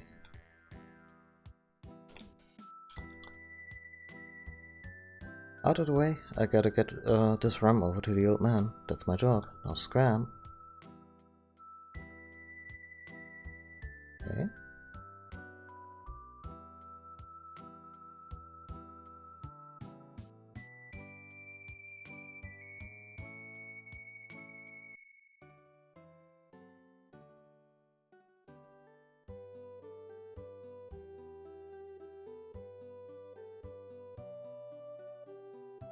They're really subtle about this.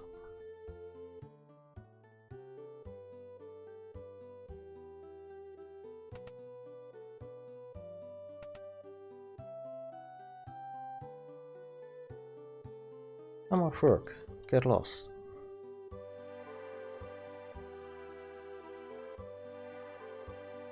I don't like strangers. Bring me some rum and maybe I'll talk to you. My grandfather once was a servant for the richest man in town.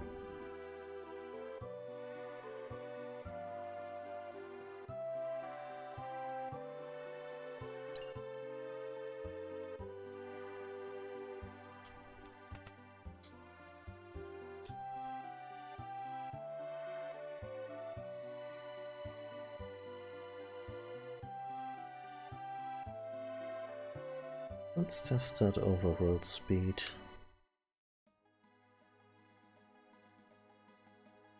Nope, this one's unaffected.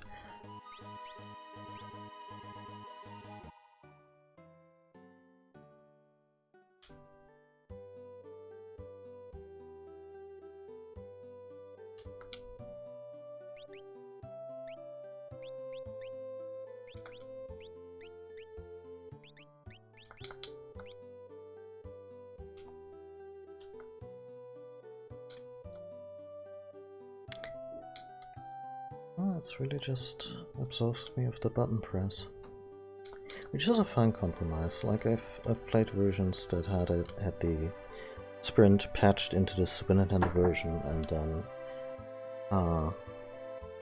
the speed would get higher, but the animation could also fail in very funny ways, with like one leg sticking out after stopping. Yeah, this is okay. I will say this, it used to be really annoying that you had to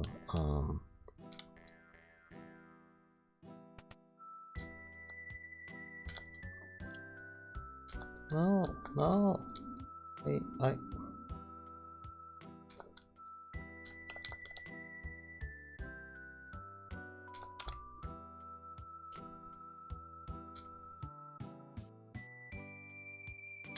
oh, good point. I mean, it did something when I had it on lock.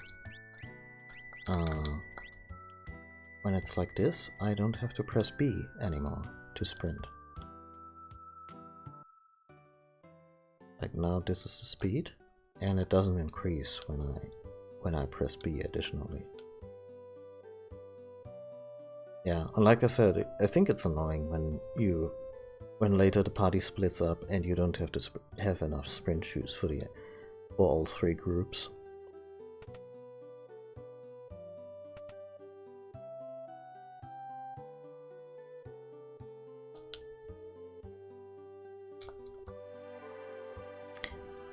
Yeah, there's something we can do here. Maybe it's only something we do in the side quests later when the group splits up. And we return to occupied Figaro, or if this is a little something we can do right now.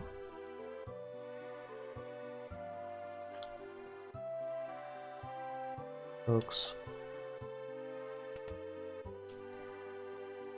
Yeah, and like I said, this is a modified version of the Super Nintendo. Like the script is much more similar to the Game Boy Advance release because it's more complete. And the people who made the patch also included a few goodies like perpetual sprinting, or, you know, always being able to sprint, which wasn't in the original release. Yeah.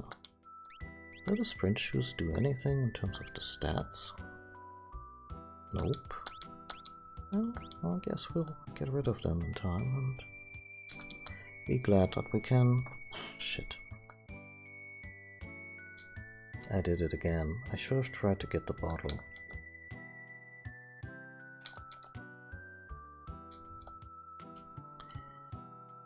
I think this time I'm just gonna leave town and come back. Let's see if I can... Oh wait, maybe I just need to talk to this guy. No?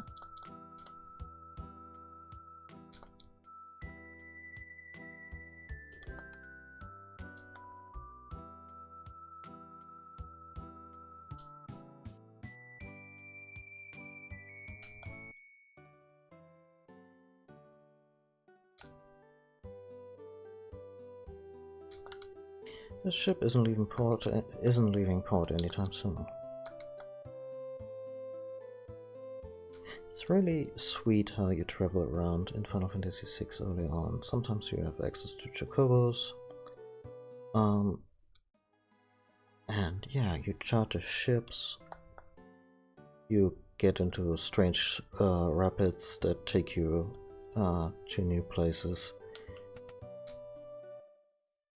The idea of getting an airship is something that doesn't come up until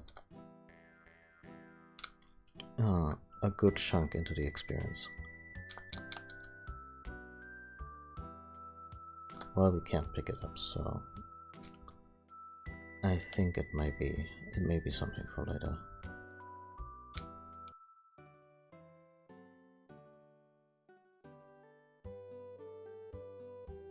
Probably also not much of a point in trying to equip the group, aside from the fact that I'm flat broke.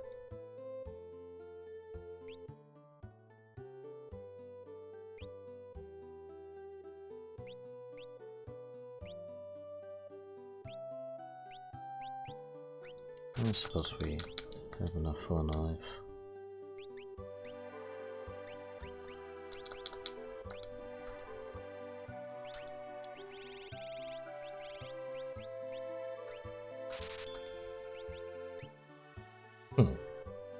Yeah, why not?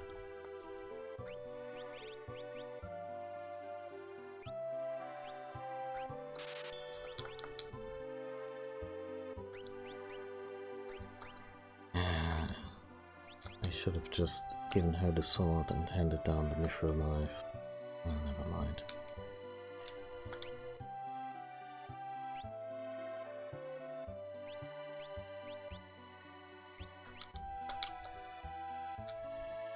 I could grind a bunch outside town, but I'm not sure that's really necessary before we even meet the returners.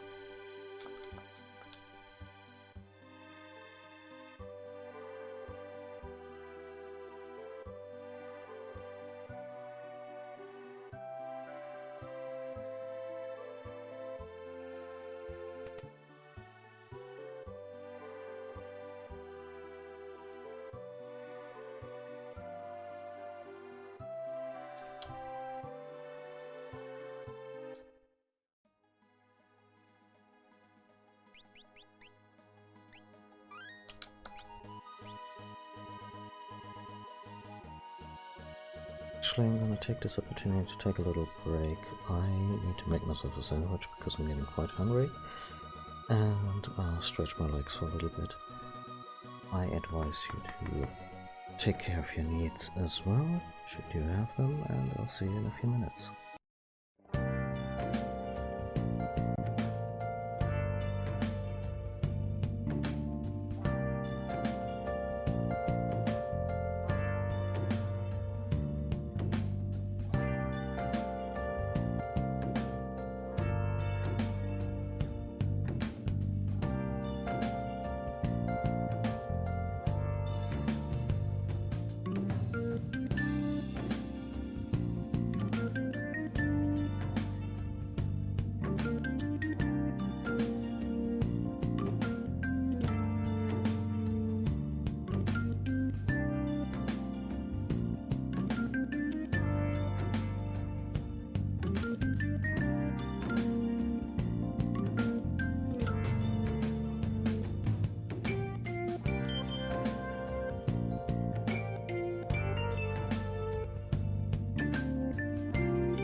And we're back.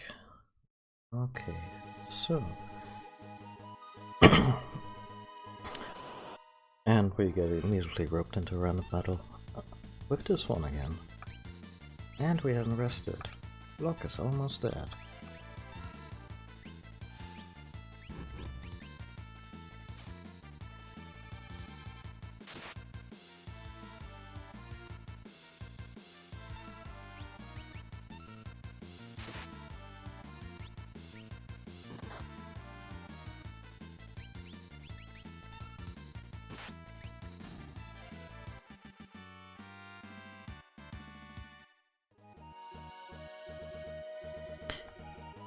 I wanna try something real quick. The emulator I'm using, RetroArch with the BSNES Core, has a fun little feature.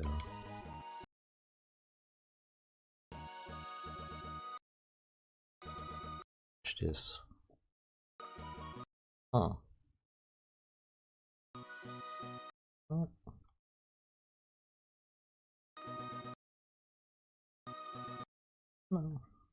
No. Okay, never mind.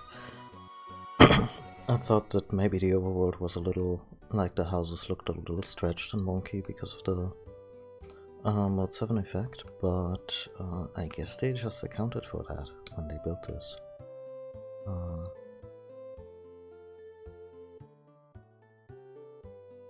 And it's not like I would use such an effect that very much falsifies the game, or in a big way. I wouldn't use that for any length of time. But I wanted to give it a look, and yeah, never mind. Yeah, I should just move on. Like, I should rest if I can find the actual inn in here. I think it's here, yeah. And then we should just move on to Mount Calls, because there's really nothing here that we can miss or or that will be massively important later. Like, if we don't get the best and perfect armor right now, it's not gonna make much difference, because, like I said, Edgar's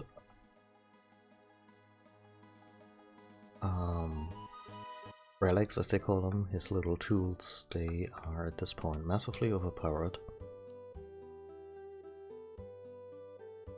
What's that smell? Huh. His favorite tea. These dishes, they were his favorite. Flowers, his favorite. And I just paint 80 gil, even though I could have rested here. Okay, that's a little much. Let's not make this a Goldilocks situation.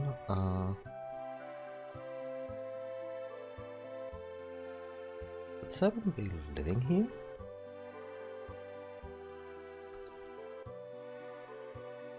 Hey, do you happen to know where I could find the man who lives here? Of course, he left a couple of days ago after you heard Master Duncan was slain. He headed into the mountains. But Duncan's son, Vargas, is missing as well. I have a bad feeling about this. Thanks, Mr. Exposition.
this early into the game? Okay. I guess all my life purchases were useless.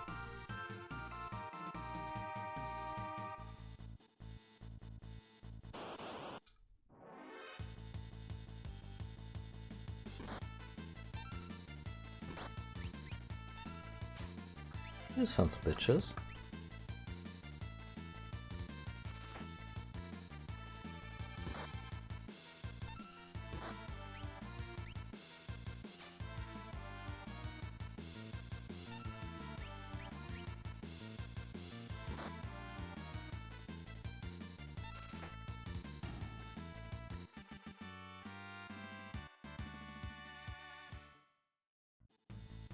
Okay, so this is old school Final Fantasy, so no.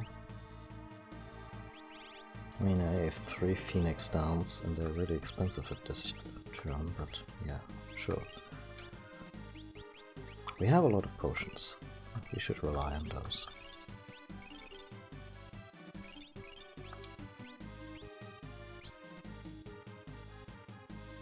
For a second there I was tempted to run back out, but we can do this.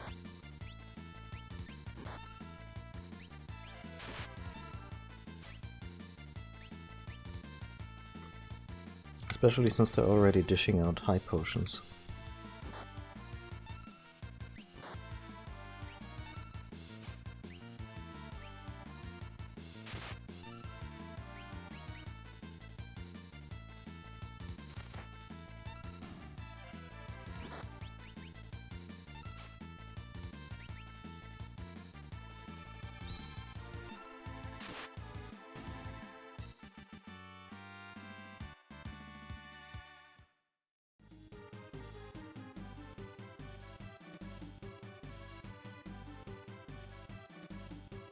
Saru.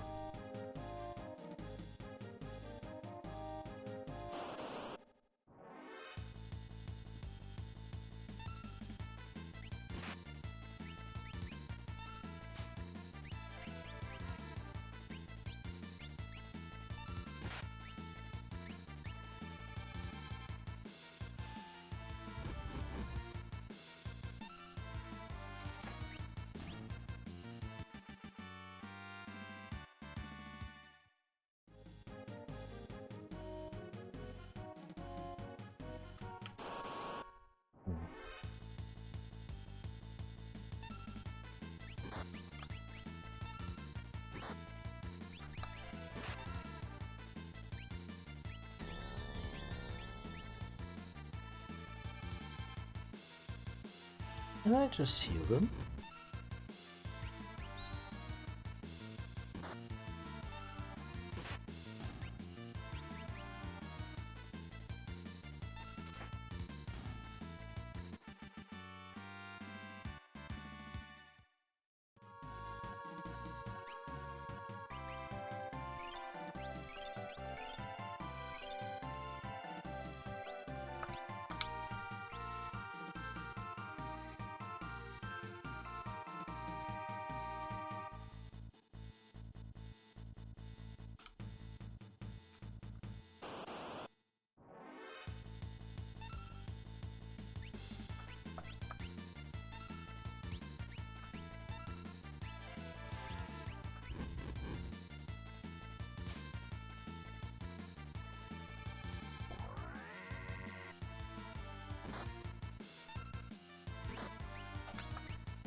Tent.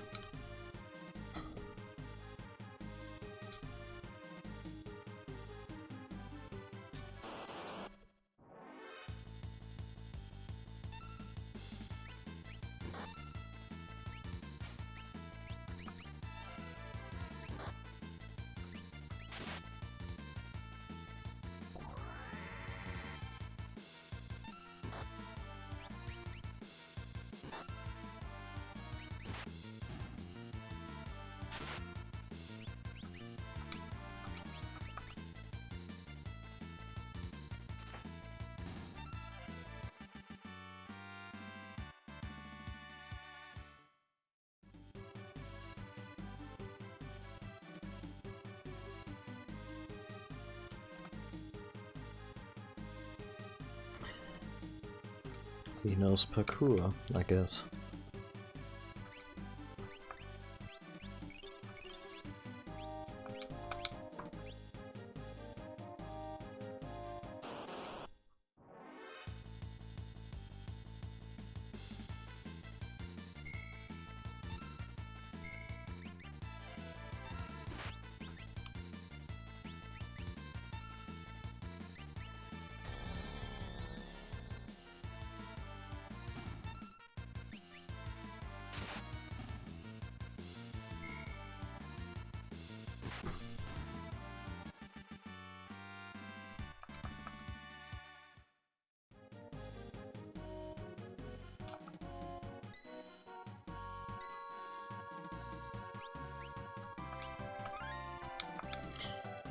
Okay, I think we're okay without a tent.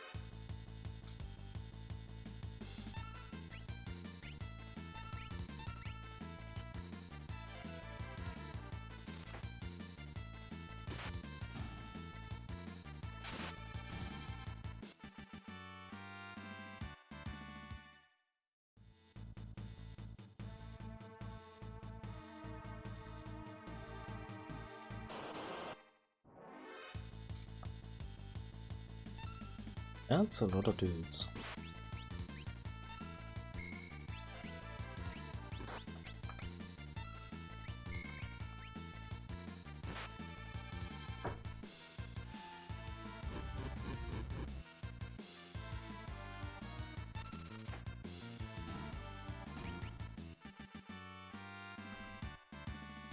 But a nice chunk of experience, nonetheless.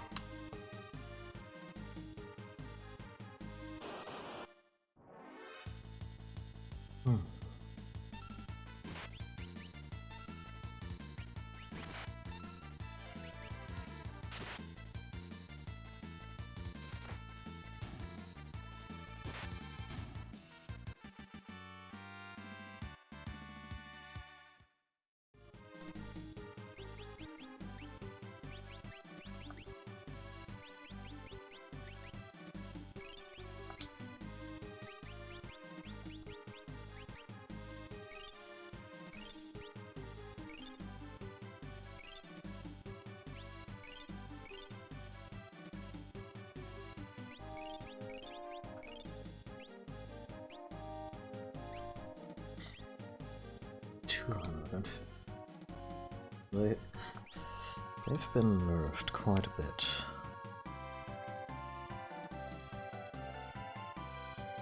Oh gosh darn it, we weren't following 7 at all. Actually, I just fully healed a group and I'd like to keep it that way. More or less.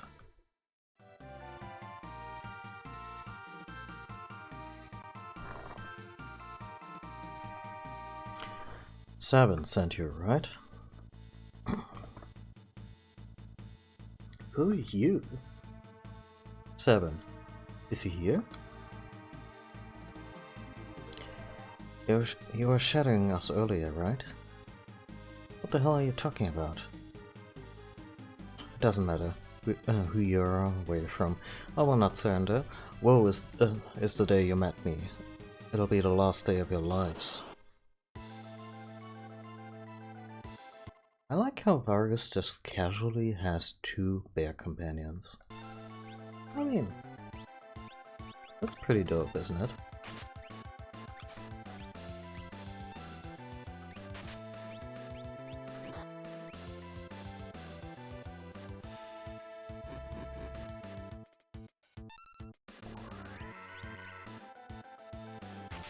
Oh, cannot be confused.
come on, what's the matter? It?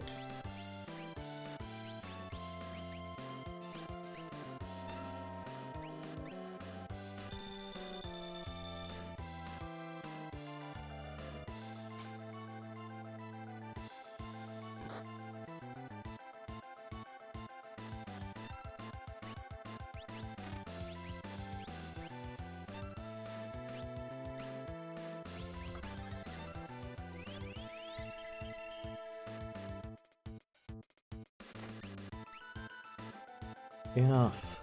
Off with you now. Give it up, Vargas. So you've come, Seven. Why, Vargas, why did you kill Master Duncan, your own father? The fool's not me, his only son. He chose you as his successor. That's not true, my master. You lie! It's written all over your face. He wanted you to be his successor, not me. He knew you had the most potential. Enough of your lies. Now have a taste of my superior technique. Mortal attack, Blizzard Fist.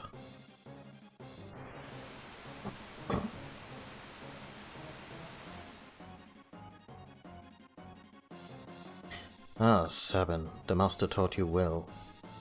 I guess there's no avoiding this. Fate made us train together, and fate will send you to your doom. I tire of this.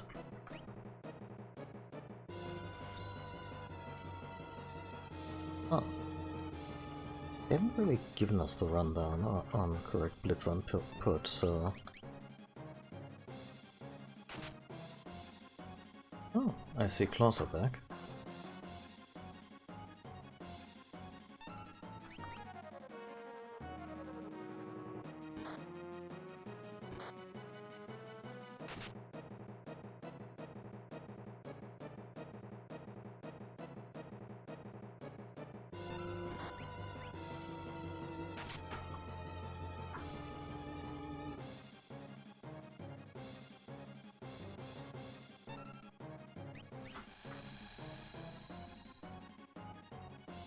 Shit.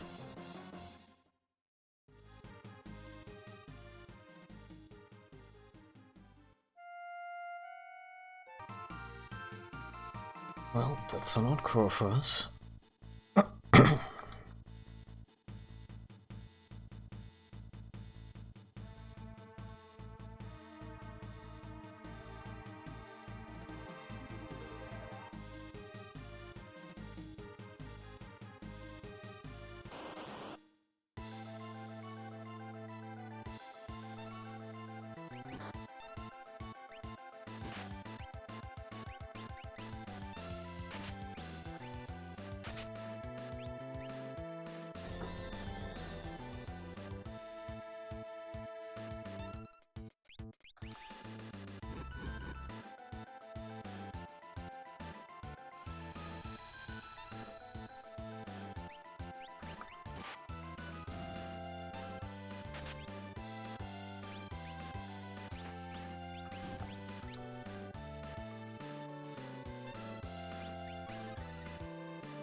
A stinking potion, huh?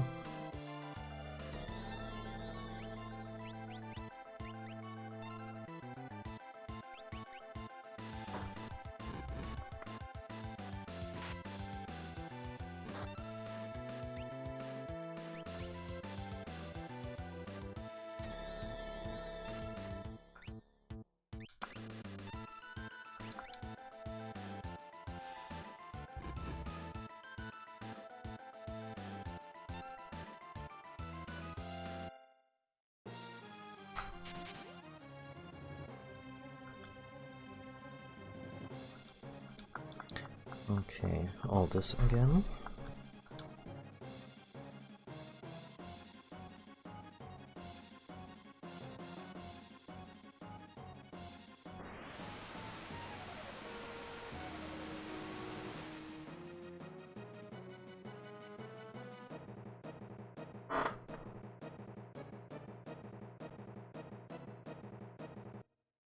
I need to take a quick break because, well, there's a litter box emergency. Be right back.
Okay, crisis averted.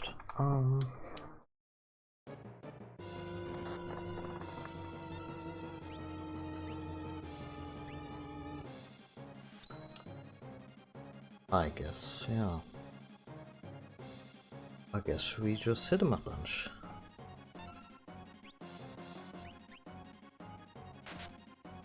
I'm not sure if the game expects us to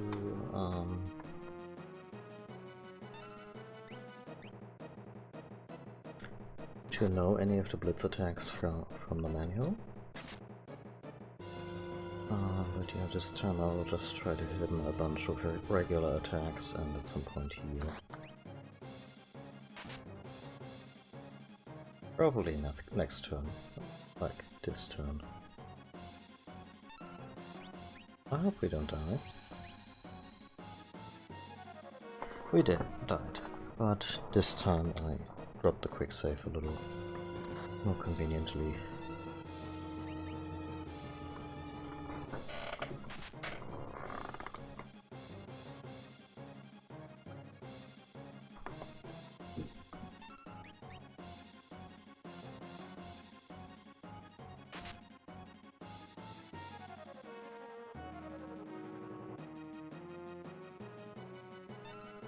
I like how this is this kind of box standard rivalry between students plot. You know, like it's kind of a cliche in the martial arts sense, but this also means that the story doesn't have to dwell on this conflict. In fact, we will kill Vargas in this fight, and it'll never come up again, as far as I remember.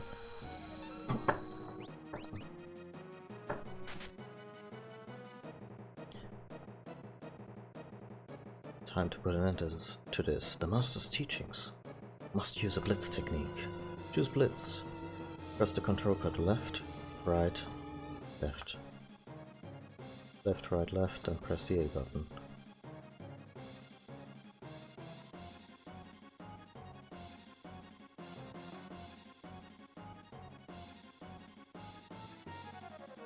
If you make a mistake, nothing will happen. Relax. There's no need to hurry.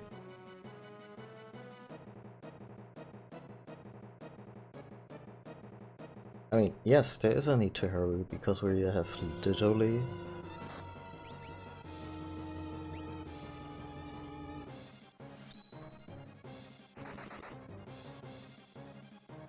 What, he already taught you that? If only you hadn't been in a rush, such a rush for power. I think we just dusted him. Sabin!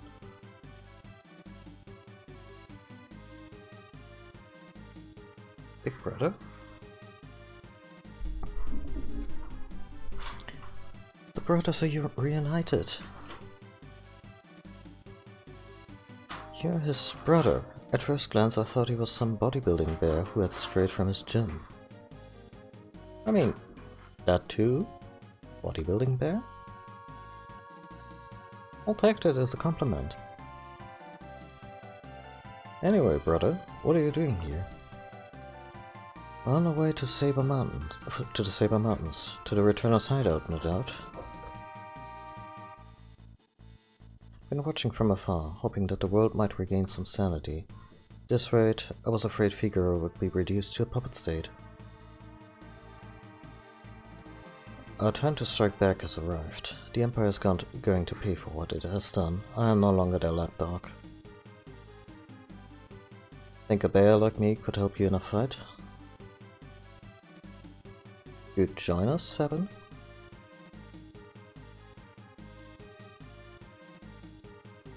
I think Duncan would rest easier if he knew his disciple played a part in bringing peace to the world. With his fists. They just did the Schwarzenegger Weathers handshake, huh? Well done, let's get going. And we got Sabin. Sabin is a monk. Let's see, we have a metal knuckle, but nothing in the other hand. What if we remove that? Attack 81. Okay, no, he really needs his weapons in this game.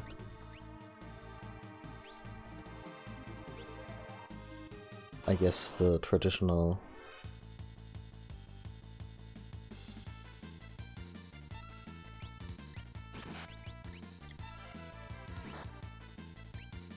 a traditional double-fisted attack of the monk class is just a raging fist.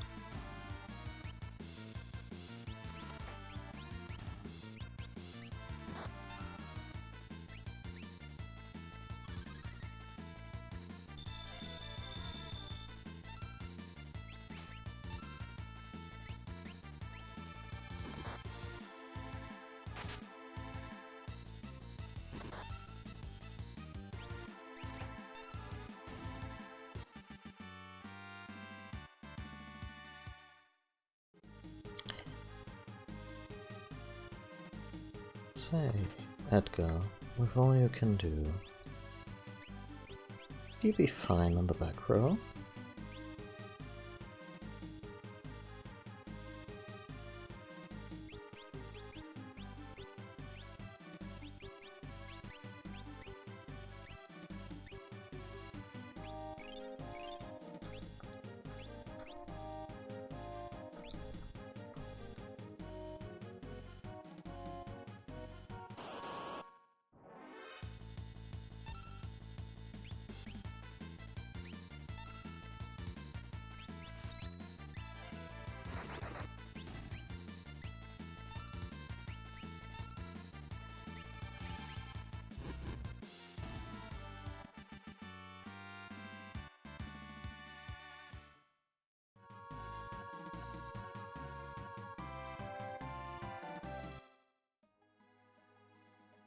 And off we go.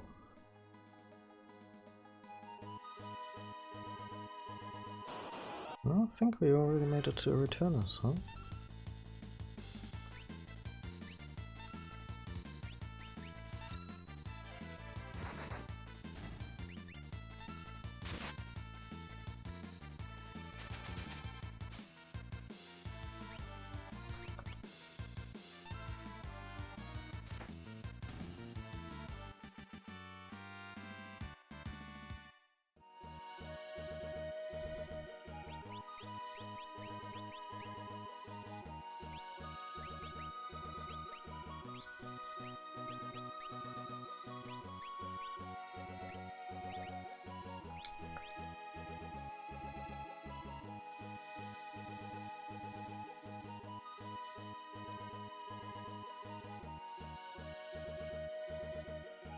Nope, nothing here.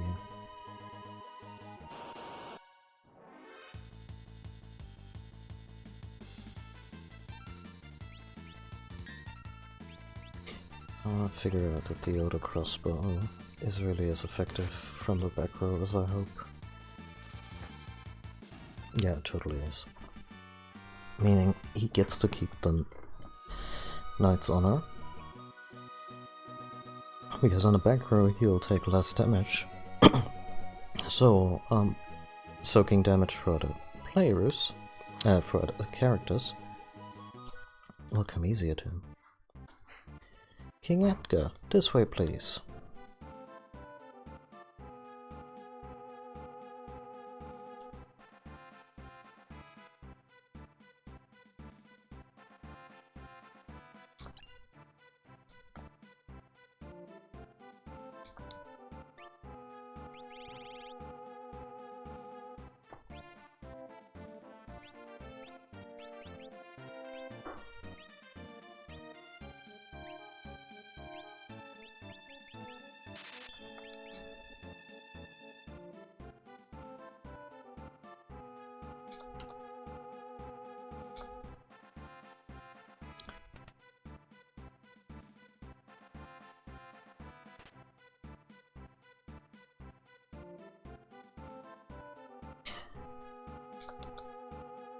Final Fantasy heroes are the worst allies.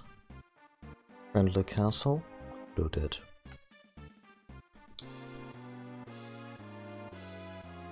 Hideout of the resistance? Really short on resources? Looted.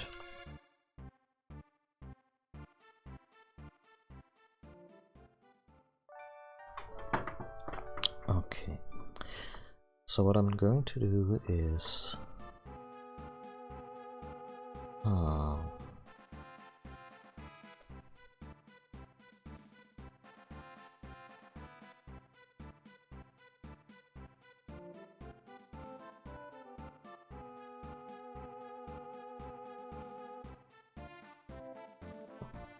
I wonder if we will still be able to have a little movement after talking to Banon. It's probably not that important.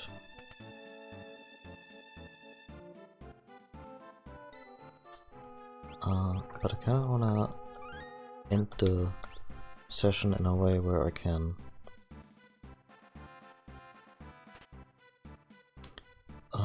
still do stuff offline if I choose to.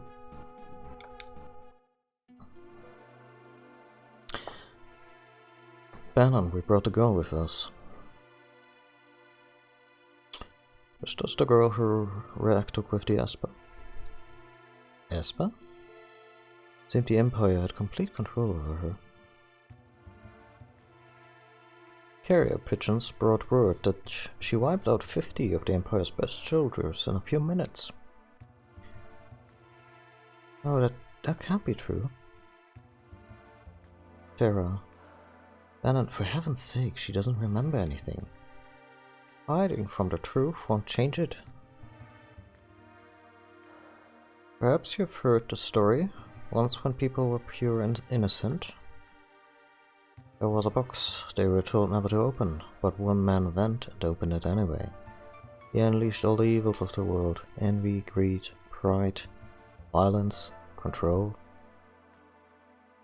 All that was left in the box was a single ray of light. Hope. We now confront these evils, and you are the last ray of hope. Our only hope. Banon, please excuse me, I'm so tired. Let me rest for a while.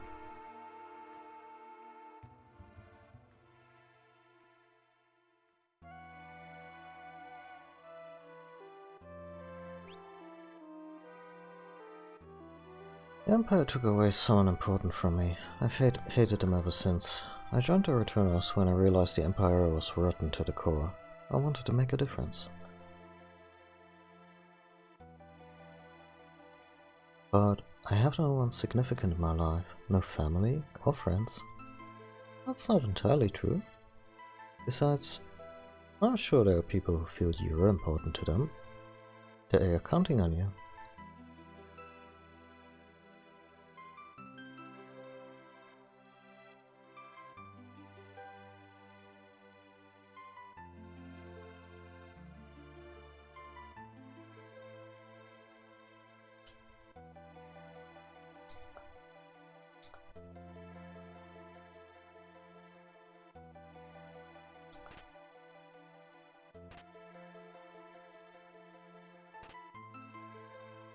Another Night Scout.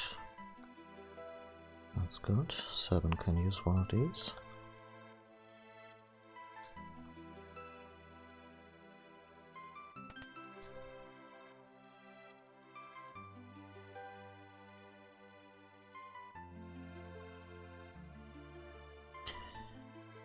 I don't know what to tell you, but I do know that I trust my brother completely.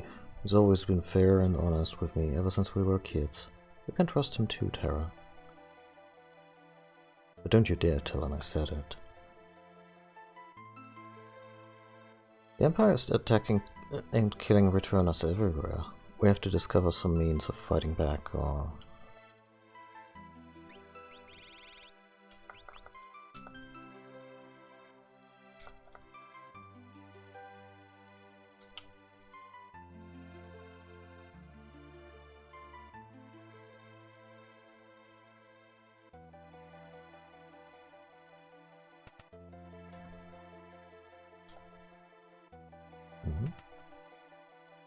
No.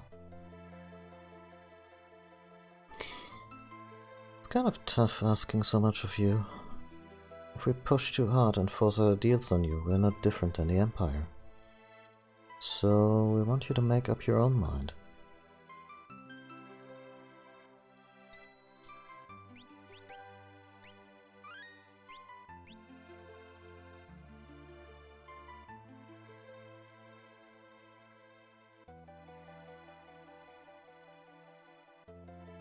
So...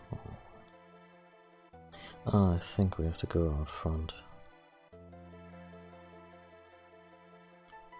Sabana? He went outside a moment ago.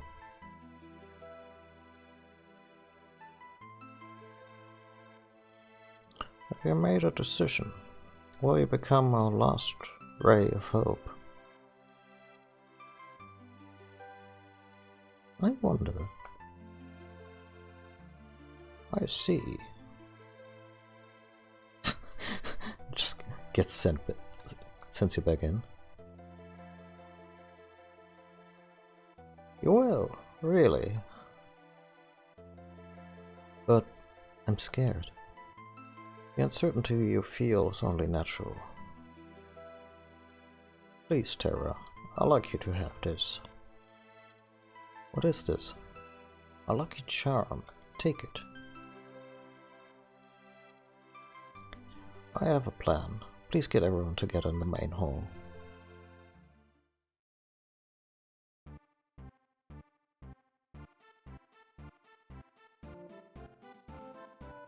Right. We all know that the Empire is using Magitech power in battle. The point is, how has the Empire created it? I had look into the rumor that the Empire is forcing the world's finest scholars to study espers. All the trouble and nourish is over in Esper too.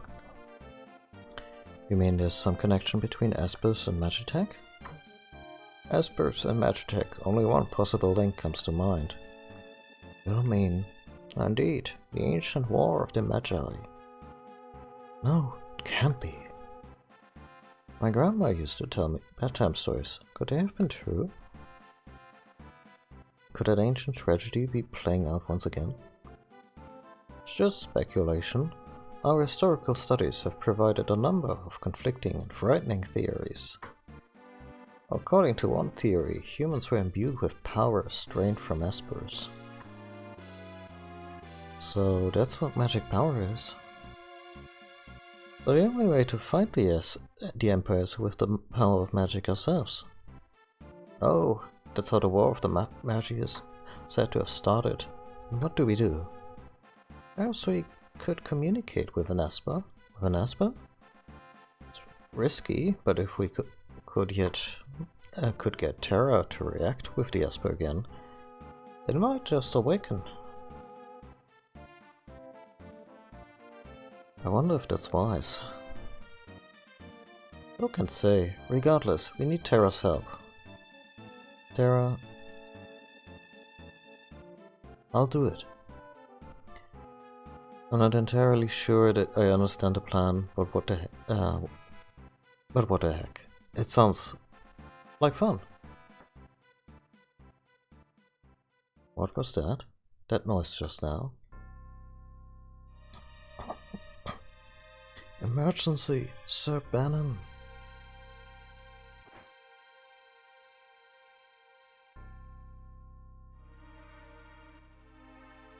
So Figaro. What's going on? What's happened? The Empire took South Figaro. Going this way. They found us. We haven't a moment to lose. Look. I know, someone has to sneak into South Figaro and slow the Empire down, right? This is right up your alley. Good luck. Terra, please wait for me, and please, don't let the lecherous young king who shall remain nameless near you. Locke? I'm so glad there's no romance in this game. Like, there are Final Fantasy games that handle love really well, but here it would feel bolted into a game that's... I guess there's a little bit between Celes and Locke. Big Brother, aren't you ever going to grow up? What are we going to do? We'll escape down the Leaf River and make our way to Narshe. And I want to see that Esper for myself. Right. There's a raft by the back entrance. It's a gamble, but we're fresh out of options. You're in danger here. Come with us to Narshe. You'll probably even gain some understanding of your own abilities. With not time to dilly-dally, let's make for Narshe. Right, Locke doesn't... no, Seven doesn't initially split from the group. Okay, you're going in the back row because you are kind of essential to this mess.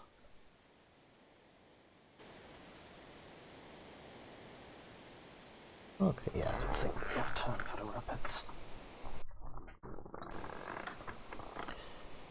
Here we go, this raft will take us to Narshe. Hop aboard the raft. Do I have a choice? Head towards Narshe to protect Bannon at all costs. If Bannon is put out of commission, your journey's over.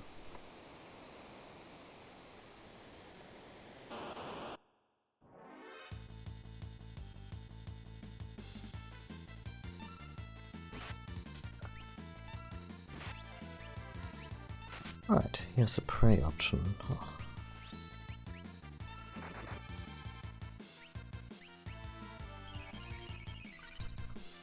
Let's just do that every round.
The tricky part here is that I cannot go into the menu between fights.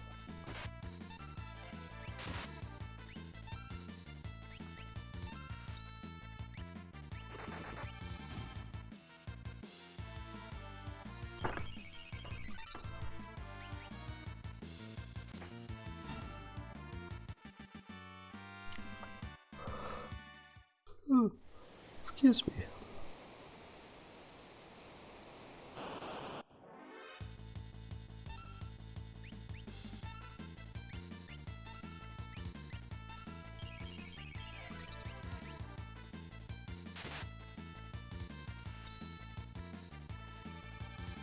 I completely flopped the Blitz input.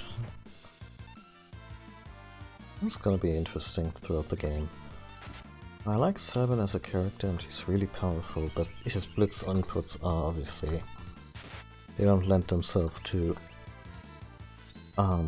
setting your brain on autopilot during routine battles.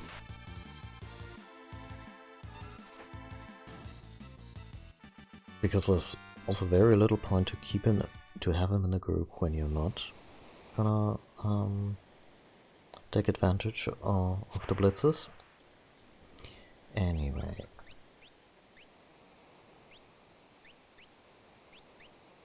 Sure.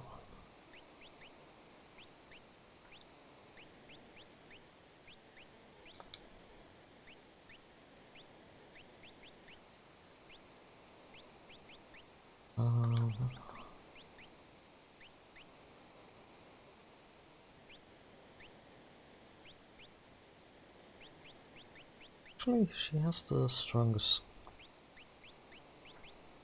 sword.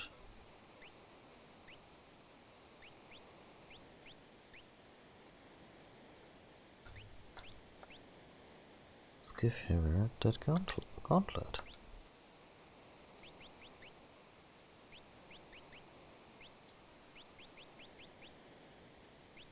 Where are those eye drops?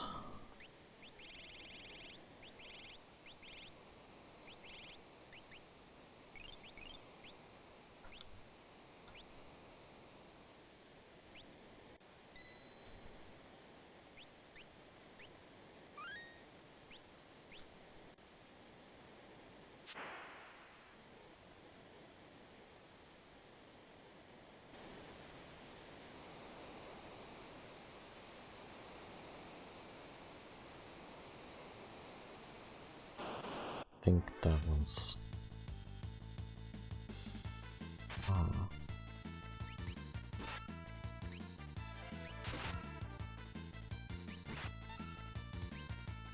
yeah, I think that was the wrong way.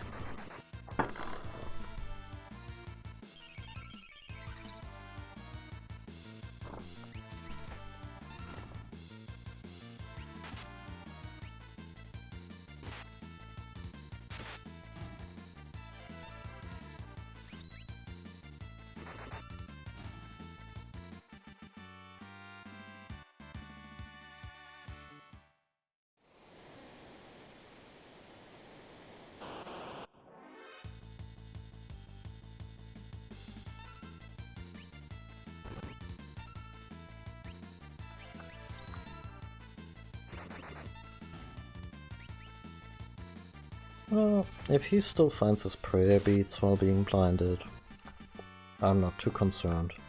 Let the old man rock a cool pair of shades.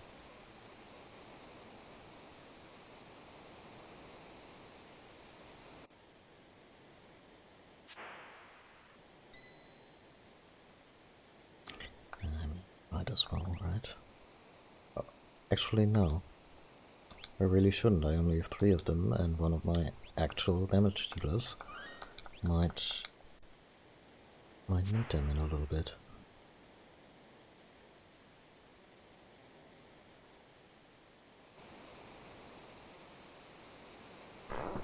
Okay, time for one of the all-time greats of recurring mini-bosses.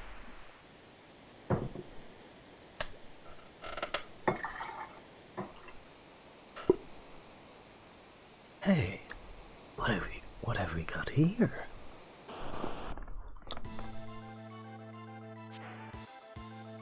Yeah. Game over. Don't tease the octopus, kids.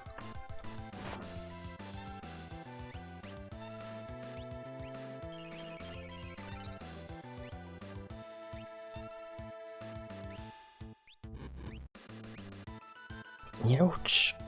Seafood soup.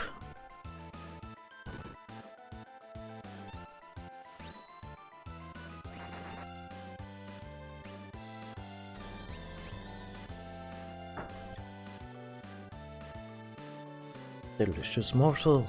You're just my type. Let me get my bib. Oh wow. You son of a bitch.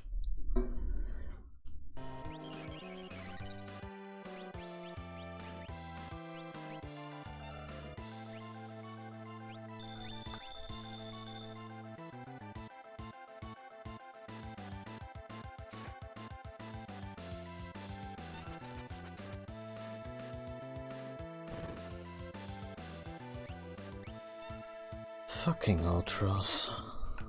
Well, Terra's gonna sit this one out.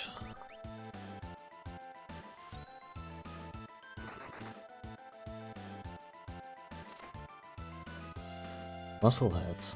Hate him.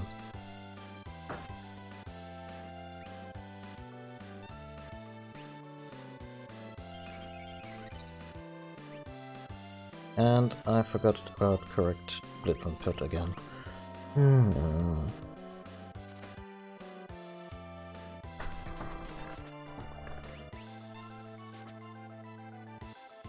Son of a bitch.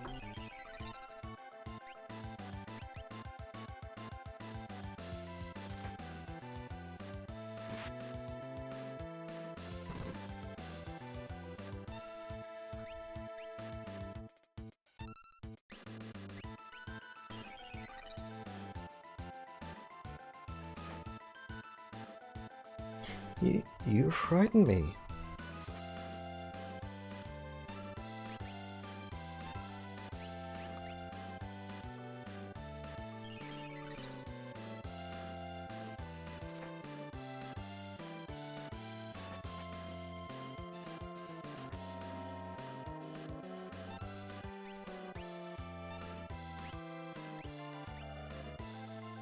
Maybe Terra should have been in the back row for this one.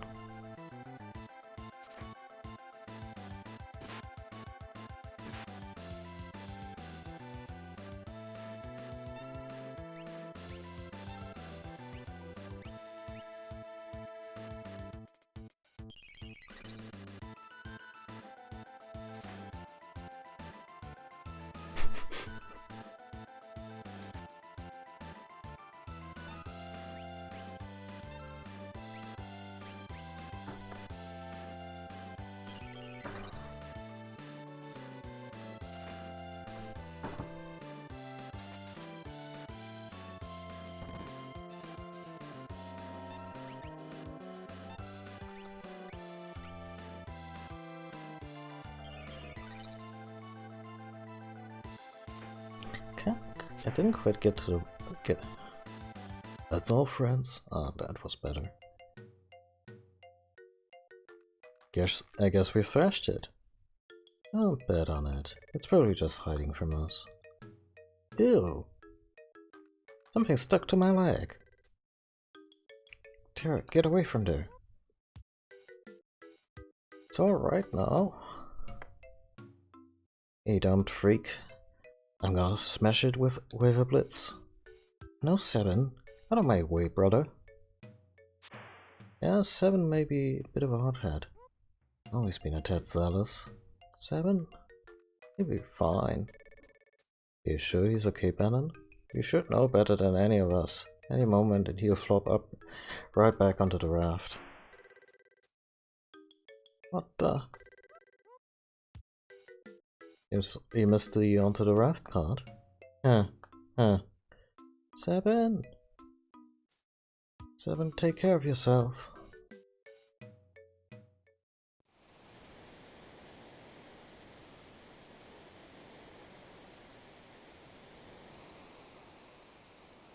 Edgar and Terra raced towards Nash while protecting Bannon. But what about 7, who was swallowed by the raging waters? And how's Locke faring after having penetrated the Empire's defenses in South Figaro? Is all going according to plan? Choose a scenario, Kupo. Or, end the stream in a timely manner. That's all for today, folks.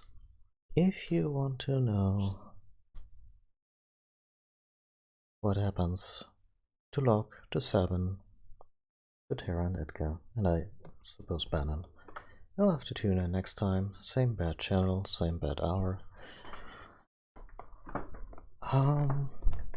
Yeah, probably tomorrow afternoon. I imagine just around the same time, like 3 p.m.-ish.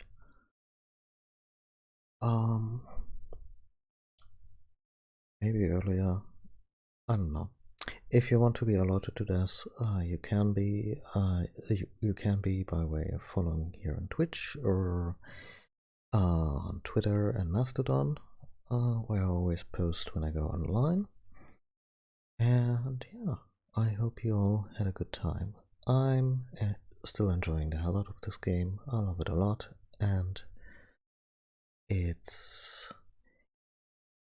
wouldn't say it's a slow start. I'm just very familiar with it, and I'm also always a little anxious to move past the initial journey to the Returners, and then the raft section, the triple split of the party, and then when they all reunite in Narshe, and then something happens over there, and then another party member leaves, and then they have to get her back.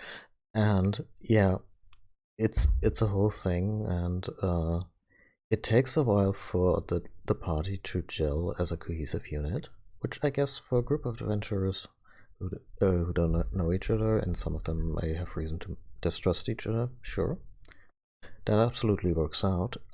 But from a gameplay perspective, you feel a little strung along early on, and so like, okay, so but when's the point when I can think about strategizing and learning and all that stuff? And I mean, Final Fantasy IV was like 70% of that. Final Fantasy V didn't have much of any of that because the party forms really quickly and then never changes. And from a gameplay perspective, it really never changes. And Final Fantasy VI kind of finds a happy ground medium there, where you have, situations where the party composition changes rapidly and you have relatively little influence, to a point where later on you have a big roster of characters and you can switch between them, and you can tackle situations however you feel. And I think it's a good mix between telling a gripping and wide-reaching story and also letting you as a player play and figure stuff out. Anyway, again, thanks for watching. I'll see you all tomorrow. Take care of yourself, take care of your loved ones, and yeah, until then, goodbye.